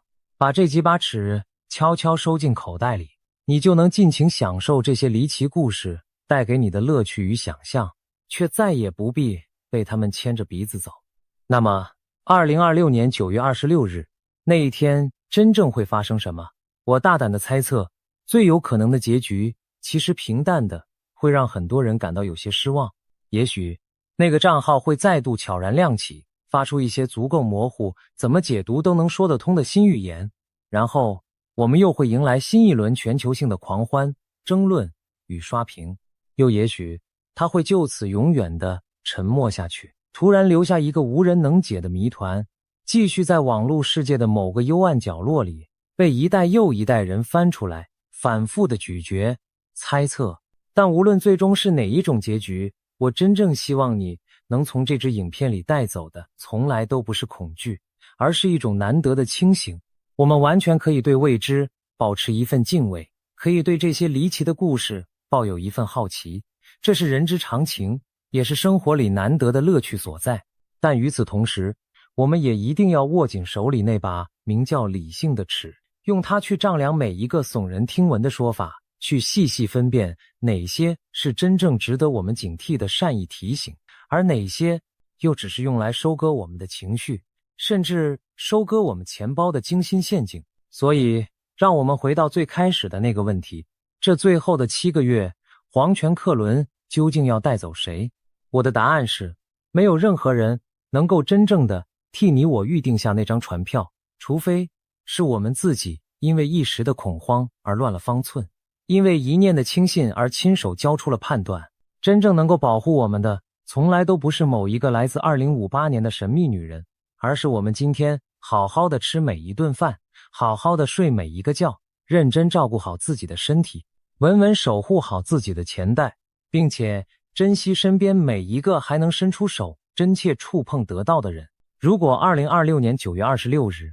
他真的回来了，我们当然会在第一时间为你带来最完整、最理性的解析。但在那一天到来之前，与其惶惶不安地去等待一场未知的审判，不如就把这未知的7个月认认真真、踏踏实实的当成属于我们自己的独一无二的最珍贵的7个月，好好去活。毕竟能不能登上那一艘船从来都不是别人说了算的事，这一次方向盘就牢牢地握在你自己的手里。英国那位被媒体称为当代诺斯特拉达姆斯的帕克，泰国那位曾经准确预言缅甸大地震的国宝级灵媒莫拉，还有美国常年接收高维讯息的通灵者潘蜜拉·道恩斯。这3个人背景天差地远，方法南辕北辙，文化土壤更是八竿子打不着。可是在过去这1年多的时间里，他们竟然不约而同地把手指指向了同一个时间窗口，2026年的6月。他们用的工具完全不一样，有人靠的是印度2000年前留下的纳迪叶棕榈手稿，那是一片一片刻着古老梵文的叶子；有人靠的是冥想中潜入深海看见的那一幕异象；有人靠的是他口中那个光之议会反复传递给他的讯息。可是当你把这3套说法摊开来，并排放在一起对照，你会发现一个让人后背发凉的共同点，他们都在说2026年的这个夏天是一道分水岭，一场风暴正在成型，而这场风暴过后，人类将被分成2群，一群人留在他们所说的旧地球，继续在恐惧、债务与谎言里打转，另一群人则踏进一个被称为黄金时代的全新世界。问题就在这里，你会被分到哪一边？这不是哪一部科幻电影的剧情设定，而是这3位来自不同国度的预言者正在认真告诉全世界的事。所以今天我们就深入的一层一层的把这个所谓的6月风暴彻底拆开来看，它到底是什么？三国灵媒究竟说了什么？最关键的，所谓旧地球与黄金时代的分配又是依据什么标准？我答应你，看到最后你会发现，这件事可能比你以为的离我们近的太多了。我们先从一个最简单的问题开始，为什么是6月？为什么偏偏是2026年的这个夏天会同时被3个毫不相干的人点名？要回答这个问题，我们得先看清楚，这场风暴并不是凭空冒出来的。事实上，从2026年一开年，这个世界就已经一件接着一件，走在一条看起来越来越陡的下坡路上。年初的中东，伊朗局势骤然升温，一连串针对性的打击让整个地区瞬间绷紧了神经。紧接着，全球的科技股与人工智慧类股开始出现剧烈的震荡，一边是地缘政治扑鼻的火药味，一边是金融市场底下闷烧了许久的暗流。对许多人来说，这些只是新闻里此起彼落的坏消息，看过就忘。可是在这3位预言者的眼中，这些看似零散的事件全都是同一出大戏的前奏，而这出戏的高潮被他们不约而同地标记在了夏天，标记在了那个被反复提起的6月附近的窗口。更耐人寻味的是，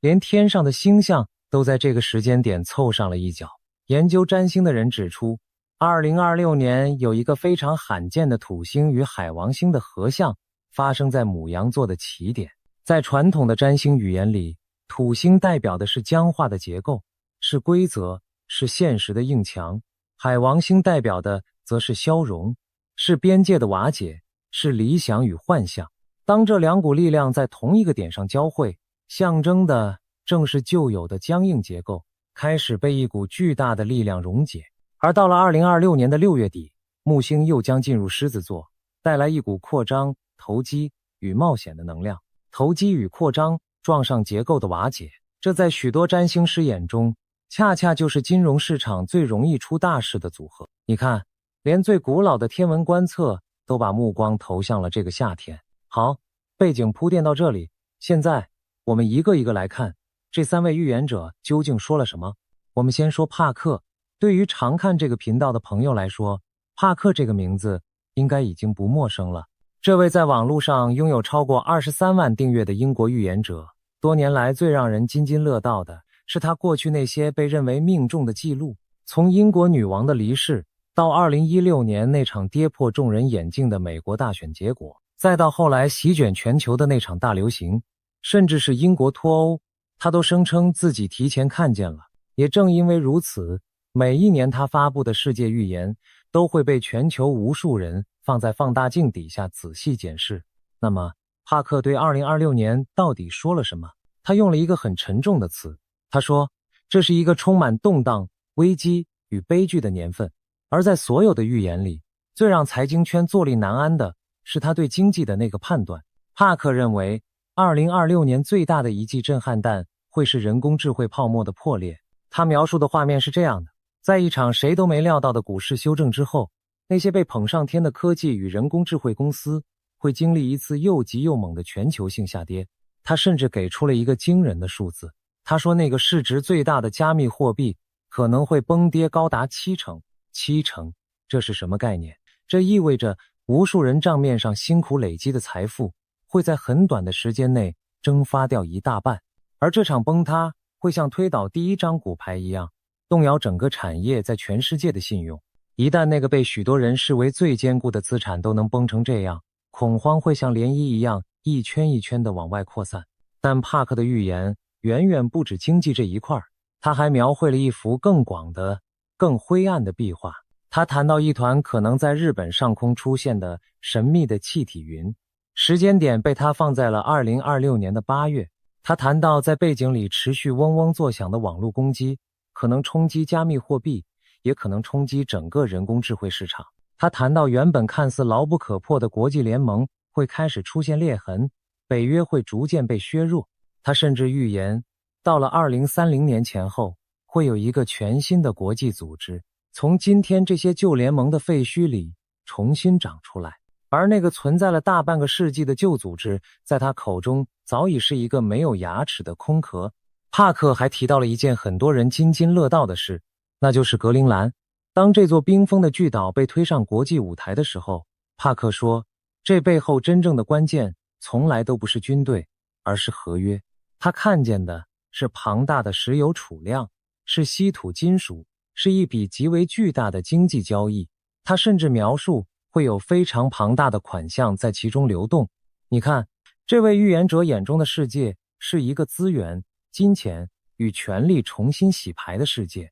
而在更深层的脉络里，帕克引用了纳迪叶的解读，指出从2025年底开始，一直延伸到2026、2027、2028，再到2029，这接连几年，战争与灾难都会不断的升级。他用了一个让人心头一紧的词，他说这是一场可能牵涉到4个国家的冲突。把这些全部拼在一起，你会看到帕克眼中的2026年是一个旧秩序开始全面崩解的年份，金融、政治、科技、国际关系一个接一个的松动，而所有这些震荡叠加起来，恰恰就落在那个被他反复提及的夏天的窗口附近。如果说帕克是用一种近乎冷静的分析的口吻在描述未来，那么来自泰国的莫拉则是用一种更直接、更带着画面感的方式，把他看见的东西活生生地摊在你的面前。莫拉之所以能在整个东南亚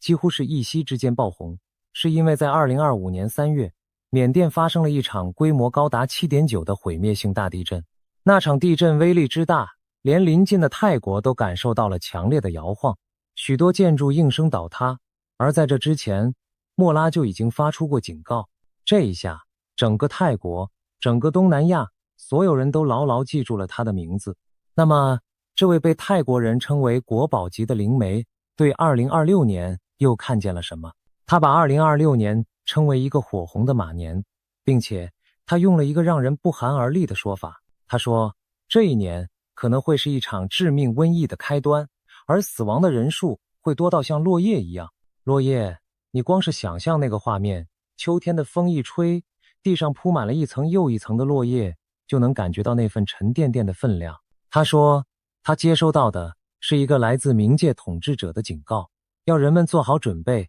去面对接下来的动荡、严重的洪水、农作物的短缺，以及随之而来的物价的飞涨。除此之外，还有一种神秘的疾病，它的特征是糅合了好几种不同病症的影子。他提到了2个关键词，一个是消耗，一个是黑死。他把这个意象和历史上那些古老的、曾经夺走无数生命的大瘟疫连结在一起。但他特别强调，他说的不是某一种单一的病原体，而是一种混合型的，会攻击肺部，甚至更多器官的威胁。他甚至隐隐暗示，这背后可能和某种实验有关。在他的时间线里，零星的个案可能会在2026年的后半段开始浮现，而真正较大规模的爆发则被他指向了2027年到2030年这段更长的区间。莫拉所警告的那些洪水与农作物的短缺，其实也不是完全没有现实的影子。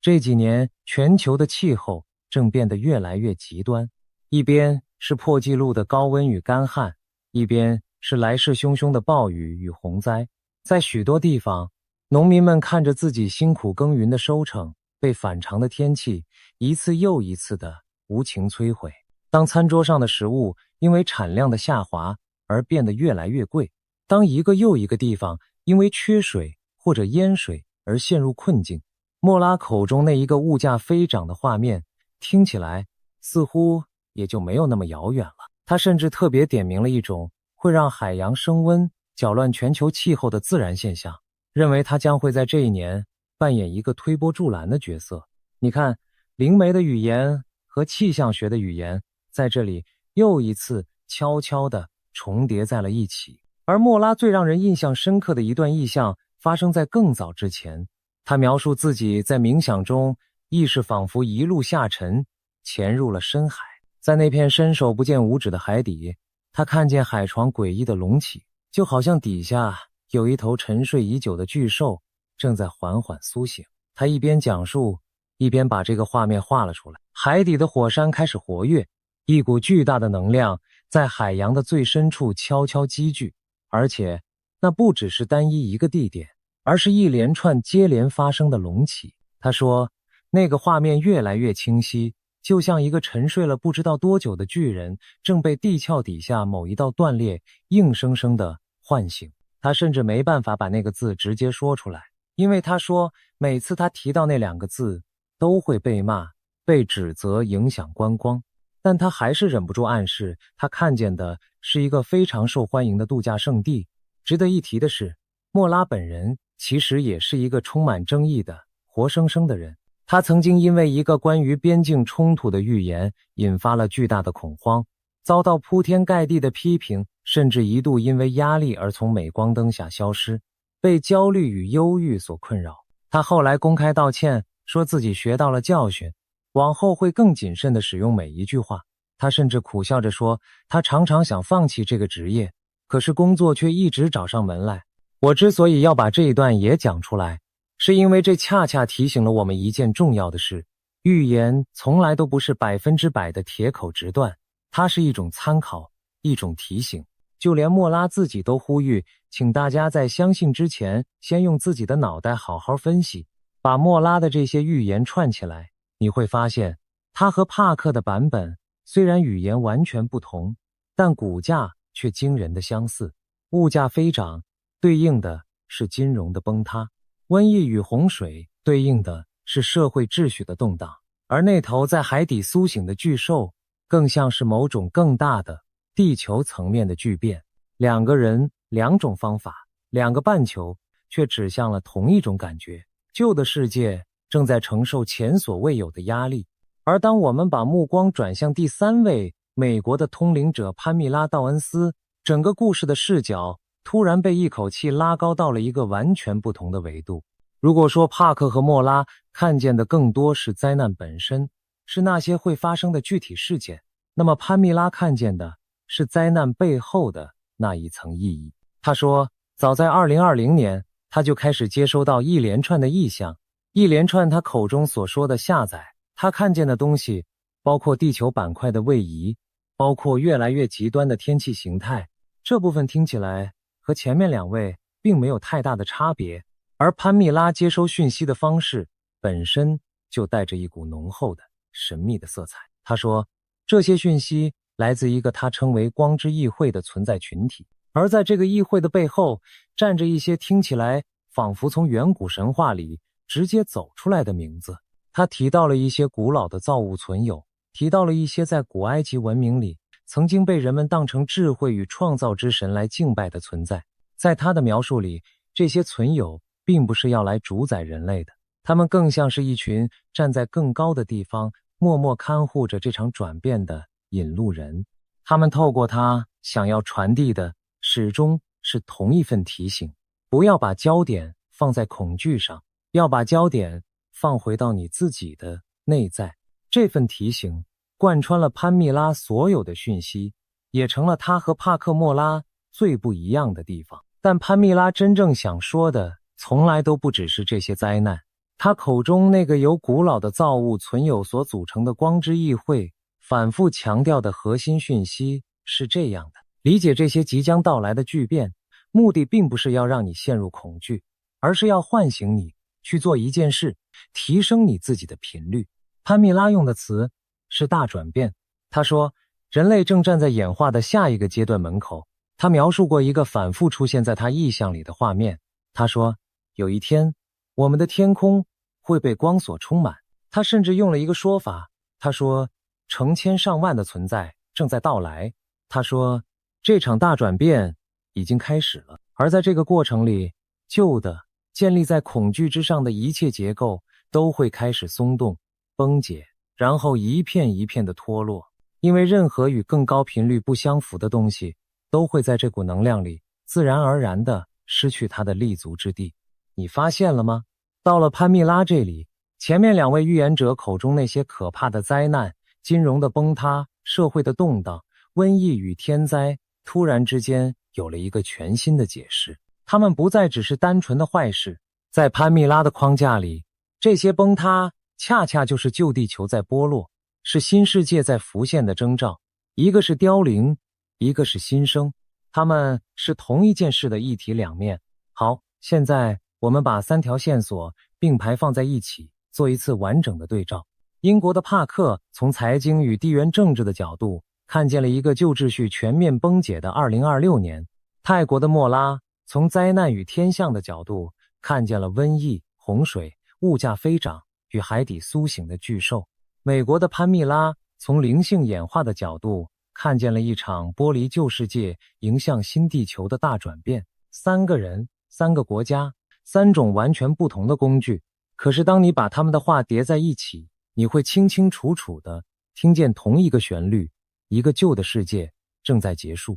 而结束的方式是一场风暴，一场被他们不约而同地标记在2026年这个夏天附近的风暴。而这场风暴还有一个被反复提到的关键字，那就是揭露，或者说秘密的曝光。在这一整套叙事里，旧世界之所以能维持那么久，靠的就是2个字：隐藏。隐藏的真相，隐藏的操纵，隐藏在帷幕后面的那一双双手。而当这场大转变来临，最先发生的就是这些面具开始一张一张的溶解。我们会看见过去那些被刻意藏在幕后的事情被一件一件地摊到阳光底下。那些我们曾经信任、尊敬甚至崇拜的人，他们脸上的面具会开始出现裂缝。这不是一件舒服的事。在这套说法里，这个阶段甚至被形容成灵性觉醒里最让人难受的一段。它有一个名字，叫做幻灭。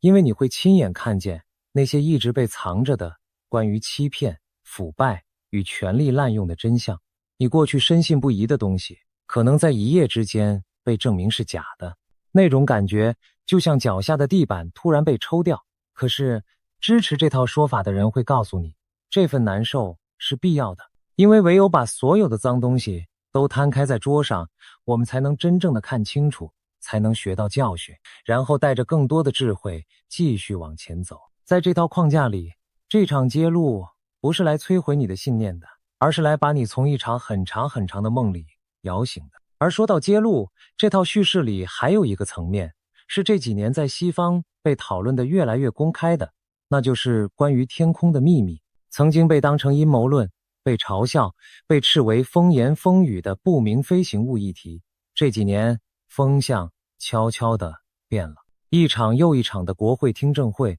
一份又一份的官方文件被解密，一位又一位的军方人员与情报官员站了出来公开作证。过去那些被牢牢锁在保险箱里长达数十年的秘密，正在被一点一点地撬开。在这套说法看来，这正是大揭露的一部分。他认为，当旧世界的帷幕开始拉开，人类迟早要面对一个远比我们想象中更广阔的真相，关于我们是谁，关于我们从哪里来，关于在这片浩瀚的宇宙里，我们是不是真的孤单。潘蜜拉口中那个天空被光充满，成千上万的存在正在到来的意象，放在这个脉络底下重新看，是不是就有了一层更耐人寻味的味道。而在这场揭露的最高潮，这套叙事还描绘了一个极具画面感的场景。许多通灵者反复提到一个概念，叫做太阳闪焰。他们说，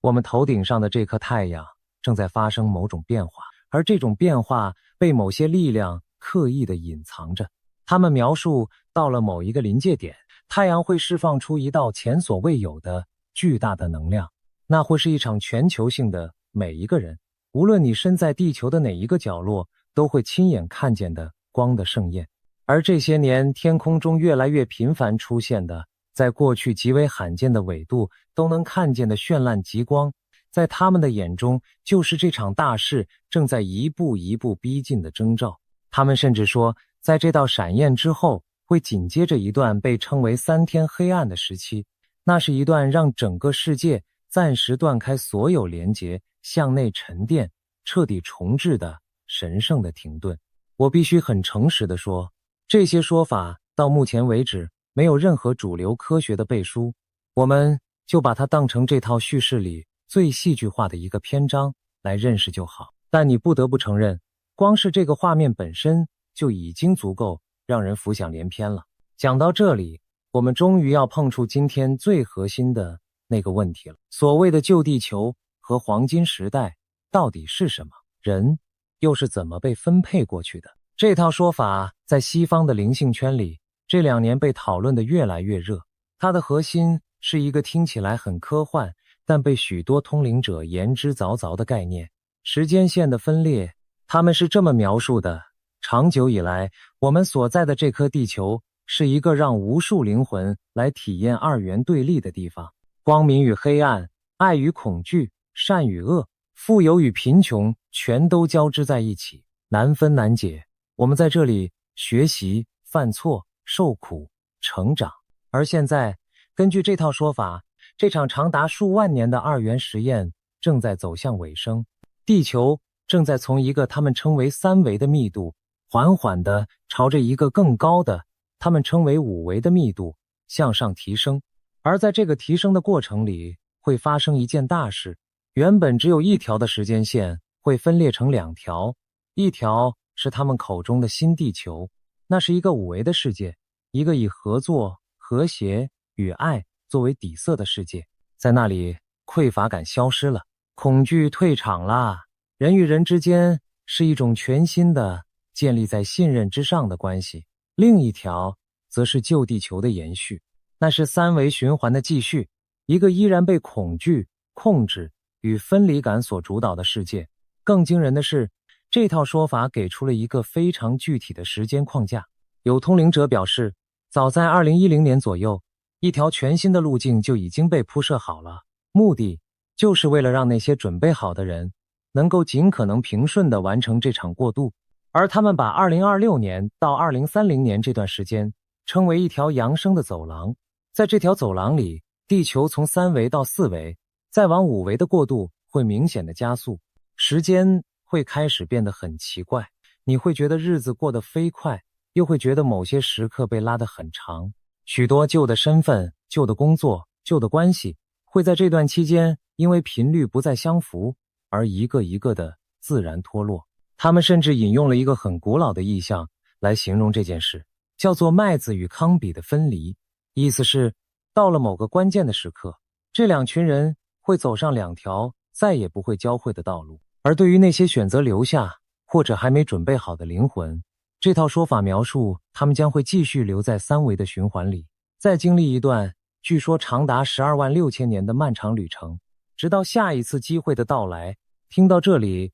你一定会迫不及待地想问，那到底谁去新地球，谁留在旧地球？这背后有没有一个审判者？有没有一张写好的名单？而这套说法给出的答案，恰恰是它最迷人，也最值得我们每一个人深思的地方。他说，没有审判者，也没有名单，决定你去哪一边的，不是任何外在的权威，不是哪一个神，也不是哪一个组织，而是一样东西，你自己的频率。这就是为什么潘蜜拉口中的光之议会会反复强调同一件事：提升你的频率，超越恐惧。在这一整套框架里，意识被形容成人类真正的货币。当旧的价值体系，那些建立在金钱、地位与恐惧之上的东西开始崩塌的时候，真正决定你会体验到哪一条时间线的，是你内在那一道光的品质，是你的觉察。是你的创造力。在这套说法里，那些被许多人视为理所当然的受害者心态，会在这个过程里慢慢的消融，因为每一个人都会开始意识到自己其实是一个有力量的共同的创造者。换句话说，那一场我们前面讲的看似如此可怕的金融崩塌、瘟疫与动荡，在这套叙事里其实扮演着一个筛选器的角色。它不是来惩罚任何人的，它是来逼着每一个人去面对一个无法回避的选择。当你身边的一切都在剧烈摇晃，当你曾经信任的结构一个个倒下，当被藏起来的真相一件件被揭开，你会用什么来回应这一切？是恐惧、愤怒与绝望，还是爱、平静与觉醒？这套说法认为，你的回应就是你的车票。选择恐惧的人会继续被困在旧地球的剧情里，继续轮回在同样的功课中，而选择从恐惧里走出来，选择用爱与觉察去面对这一切的人，会被自然地吸引到那一条通往新地球的更高的时间线上。这也是为什么这3位预言者虽然描述的是看起来如此沉重的灾难，但他们真正的语气其实并不是叫你绝望，恰恰相反，帕克会特别提醒，他所引用的那些古老的纳迪叶教导，从头到尾都强调一件事：未来是可以被改变的。他甚至说，他之所以愿意把这些预言公开，部分的原因就是想鼓励人们送出正面的念头、祈祷与想象，去帮忙减轻那些灾难可能带来的冲击。潘蜜拉更是把整套讯息的重点从预测本身彻底地转向了你内在的转化。在他们眼中，预言的目的从来都不是要吓你，而是要唤醒你。讲到这里，可能有些朋友的心里会冒出一个很合理的声音，这些毕竟都是灵媒，是通灵者，是预言，听起来很玄。我们有没有一点更贴近现实的、更硬的东西可以拿来参照？有意思的地方恰恰就在这里。如果你以为这一场2026年的风暴只是灵性圈在那里自说自话，自己吓自己，那你可能真的小看它了。因为当我们把目光从通灵者的水晶球转向那些最务实、最不相信玄学、每天只跟数字打交道的财经分析师身上时，我们听见的竟然是一个惊人相似的声音。那位写过《富爸爸穷爸爸》的知名作家清崎公开警告说，一场可能是史上最严重的崩盘正在逼近。他用的词是世界历史上最大的一场萧条。他甚至说，他在多年前的著作里所做的那些预言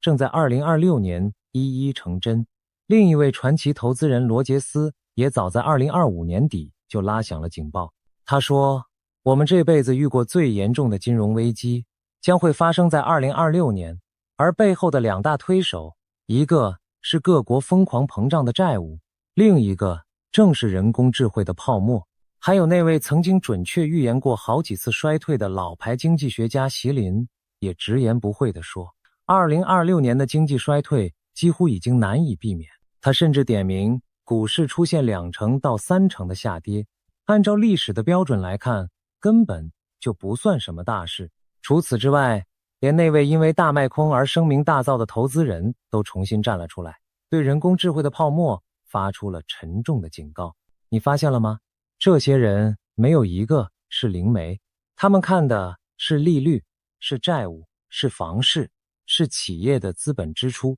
他们手上拿的是冷冰冰的数据与模型，可是他们得出的结论，那个关于2026年金融即将崩塌的结论，竟然和帕克和莫拉口中的物价飞涨奇妙地重合在了一起。一边是灵性的意象，一边是理性的计算，两条看似永远不会交汇的路，居然在2026年这个点上握起了手。当灵性的预言和务实的数据在同一个年份、同一个方向上重重地撞在一起的时候，这件事就不再只是茶余饭后随便聊聊的玄谈了，它变成了一个我们不得不认真看待的可能性。我们不妨再往这场金融风暴的底层多看一眼，为什么偏偏是人工智慧？为什么又是债务？过去这几年，全世界的资金像潮水一样疯狂地涌入人工智慧这个领域，一家又一家的公司市值被推上了难以想象的高度。可是，在这片热火朝天的繁荣底下，始终有一个冷静的声音在反复地问：这些天文数字般的投资，到底要到什么时候才能真正的赚得回来？当市场的情绪从贪婪的亢奋慢慢转向冷静的怀疑，当人们开始发现那些被许诺的丰厚回报迟迟没有兑现，那一张被吹得越来越大、越来越薄的泡泡，就有可能在某一个谁也说不准的瞬间，砰的一声破掉。这正是帕克、罗杰斯还有那位大卖空的投资人心里共同担忧的事，而债务则是另一颗埋得更深的定时炸弹。这些年，无论是国家、是企业，还是你我这样的个人，都渐渐习惯了用借来的明天去填补今天的窟窿。当利率高涨，当还债的成本变得越来越沉重，这套靠着债务不断滚动才能勉强维持的游戏就会变得越来越脆弱。任何一个环节的断裂都有可能引发一连串的骨牌效应。你看，这些财经分析师所描述的崩塌，虽然用的是利率与债务这些冷冰冰的词，可是它的本质和莫拉口中那一头在海底悄悄积聚能量，最终轰然苏醒的巨兽又有什么根本上的不一样呢？一个说的是金融的海啸，一个说的是地球的脉动，可是那份山雨欲来、暗潮汹涌的张力竟是如此地相似。其实，如果我们把眼光再往后拉得更远一点，你会发现，这种一个时代结束、另一个时代开始的故事，人类其实已经讲了好几千年了。在占星的传统里，地球的天空会以一种极其缓慢的节奏，大约每2000多年更换一次背景的星座。我们即将，或者说正在离开的，是延续了2000多年的双鱼时代，而我们正在进入的是水瓶时代。在许多研究者的解读里，双鱼时代的关键字是信仰，是阶级，是由上而下的权威，而水瓶时代的关键字则是觉醒，是平等，是个体的自由，是资讯的解放。你发现了吗？这套古老的占星叙事和前面我们讲的旧地球与新地球的分流，竟然又是同一个调子。一个由恐惧与控制所主导的旧时代正在退场，一个由觉醒与自由所定义的新时代正在登场。从更宏观的角度看，几乎每一个古老的文明都在他们的传说里藏着一个类似的剧本。古印度的经典里有一个关于时代循环的说法，认为我们正处在一个黑暗堕落的末法时代，而这个时代的尽头将会迎来一次彻底的净化与重生。中美洲的古老历法也曾经让全世界为一个被误读的日期紧张了好一阵子，但他真正想说的或许从来都不是世界的毁灭，而是一个漫长周期的结束与一个全新周期的开启。你看，从东方到西方，从远古到现代，人类似乎一遍又一遍地在用着不同的语言讲述着同一个关于蜕变的故事。而2026年的这场6月风暴，在这些预言者的口中，不过就是这个古老的故事在我们这一代人身上最新的一次回响罢了。那么，把这一切全部串起来，我们到底该怎么理解这一场所谓的6月风暴？我想，最重要的一件事是别把它单纯的当成一个世界末日的剧本，因为这3位预言者从头到尾没有任何一个人说地球要毁灭了，他们说的是一个旧世界的结束和一个新世界的开始，而这2件事是同时发生的，一边在崩塌，一边在浮现，就像一棵老树的叶子在秋天纷纷掉落。那从来都不是因为这棵树要死了，而是因为它正在为下一个春天的新芽腾出空间。落叶是凋零，但落叶的底下，新的生命早已在悄悄酝酿。帕克看见的金融崩塌与政治动荡是旧秩序在松动，莫拉看见的瘟疫、洪水与海底苏醒的巨兽是旧世界在承压，潘蜜拉看见的大转变与天空之光是新世界在招手。而那一条被反复提起的旧地球与黄金时代的分界线，它讲的其实不是地理，不是国籍，甚至也不是财富的多寡，它讲的是你内在的那一个选择。当风暴真正来临的时候，你是被恐惧一口气淹没，跟着旧世界的惯性继续在债务、谎言与分离里无止境地打转，还是你能够在摇晃里稳稳地站住脚跟，选择用爱、用觉察、用一份内在的平静去回应这一切。这才是那3位来自不同国度的预言者绕了那么大一圈，真正想要我们听见的那一句话。也许你会问，那我怎么知道我自己是不是已经在转变了？支持这套说法的人会告诉你，去留意你身体与生活里的那些变化，那种说不上来的疲惫，那种莫名的情绪起伏，那种对某些旧有的人事物突然不再有兴趣的感觉，那种一次又一次想要把生命里不再适合自己的东西放下的冲动。在他们的解读里，这些都不是你出了什么问题，而是你正在被重新校准的讯号，是你内在的频率正在悄悄调整的证据。他们还说，去留意你身边那些越来越频繁出现的奇妙的巧合，那种你才刚想起一个人，他的讯息下一秒就跳出来的时刻，那种你心里正烦恼着一件事，答案却在某个意想不到的地方悄悄出现的时刻。在这套说法里，这些被称为共识性的小事，正是那一层分隔着不同维度的帷幕越来越薄的征兆。你会开始觉得自己的念头和外在的世界连结得越来越紧密，你想要的东西来得越来越快，而你不再适合的东西离开的也越来越干脆。当然，这些感受每一个人都可以有自己的解读，你可以把它当成宇宙传来的讯息，也可以把它当成一个人在动荡的时代里重新校准自己人生方向的一个自然而然的过程。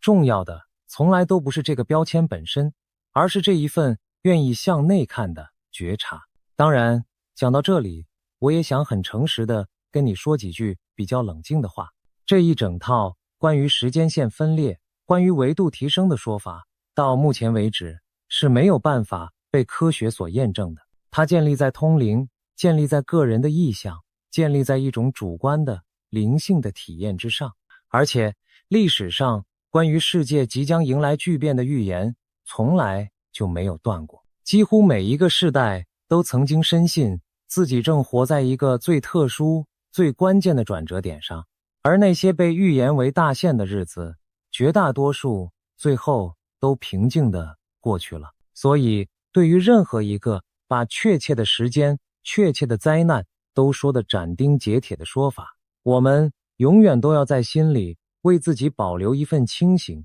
一份怀疑。这份怀疑不是冷漠，而是一种保护自己不被恐惧绑架的智慧。可是，换一个角度看，这套叙事之所以能在今天引起这么大的共鸣，它本身就是一个非常值得我们去理解的文化现象。为什么是现在？我想，这和我们所处的这个时代脱不了关系。我们活在一个资讯以前所未有的速度在全球流动的时代，一个泰国灵媒的意象可以在短短几个小时内传遍整个华语世界，一个英国预言者的影片可以同时被几十万人反复的观看。在过去，这些散落在世界各个角落的说法彼此之间是隔绝的，是各说各话的。而现在，网络像一张巨大的网，把它们全部串联了起来。于是，那些原本毫不相干的巧合被人们一个一个的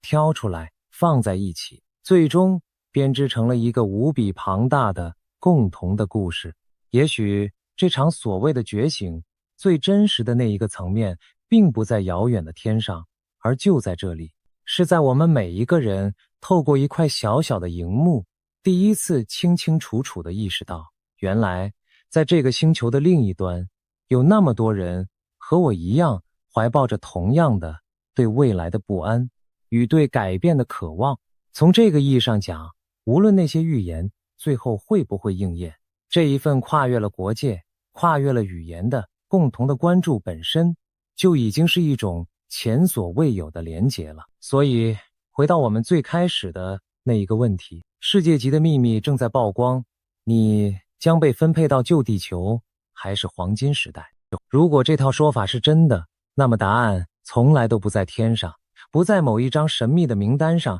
也不在任何一个自称权威的人手里，它就在你每一天面对坏消息时心里升起的那一个念头里，它在你选择恐惧还是选择平静的那一个瞬间里，它在你决定要把一件事看成是世界末日，还是看成是一次蜕变的那一个视角里。我们无法控制风暴会不会来，金融的数据明明白白地摆在那里，地缘的火药味弥漫在空气里，三个国家的预言者也都把手指指向了同一个方向。我们唯一能控制的是，当风暴真的来的时候，我们要用什么样的一颗心去站在它的中央。也许这场2026年的6月风暴到头来从来都不是一场关于毁灭的考试，它更像是一面巨大的镜子，它把每一个人的内在照得清清楚楚，照出你是谁，照出你选择相信什么，照出在一切都动摇的时候，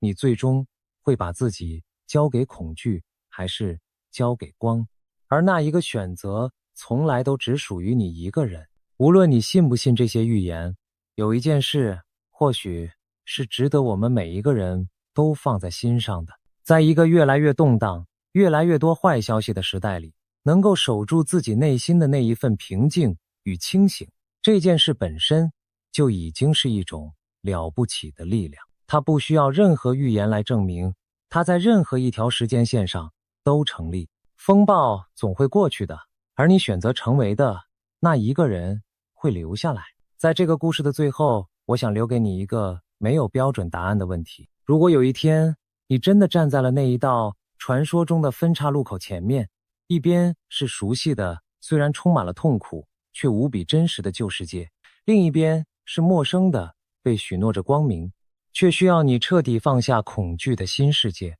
你会迈出哪一步？我想这个问题的答案或许并不需要等到任何一场风暴真正来临才去寻找，因为我们每一天在面对生活里那一个又一个大大小小的选择时，其实都已经在悄悄地回答着它了。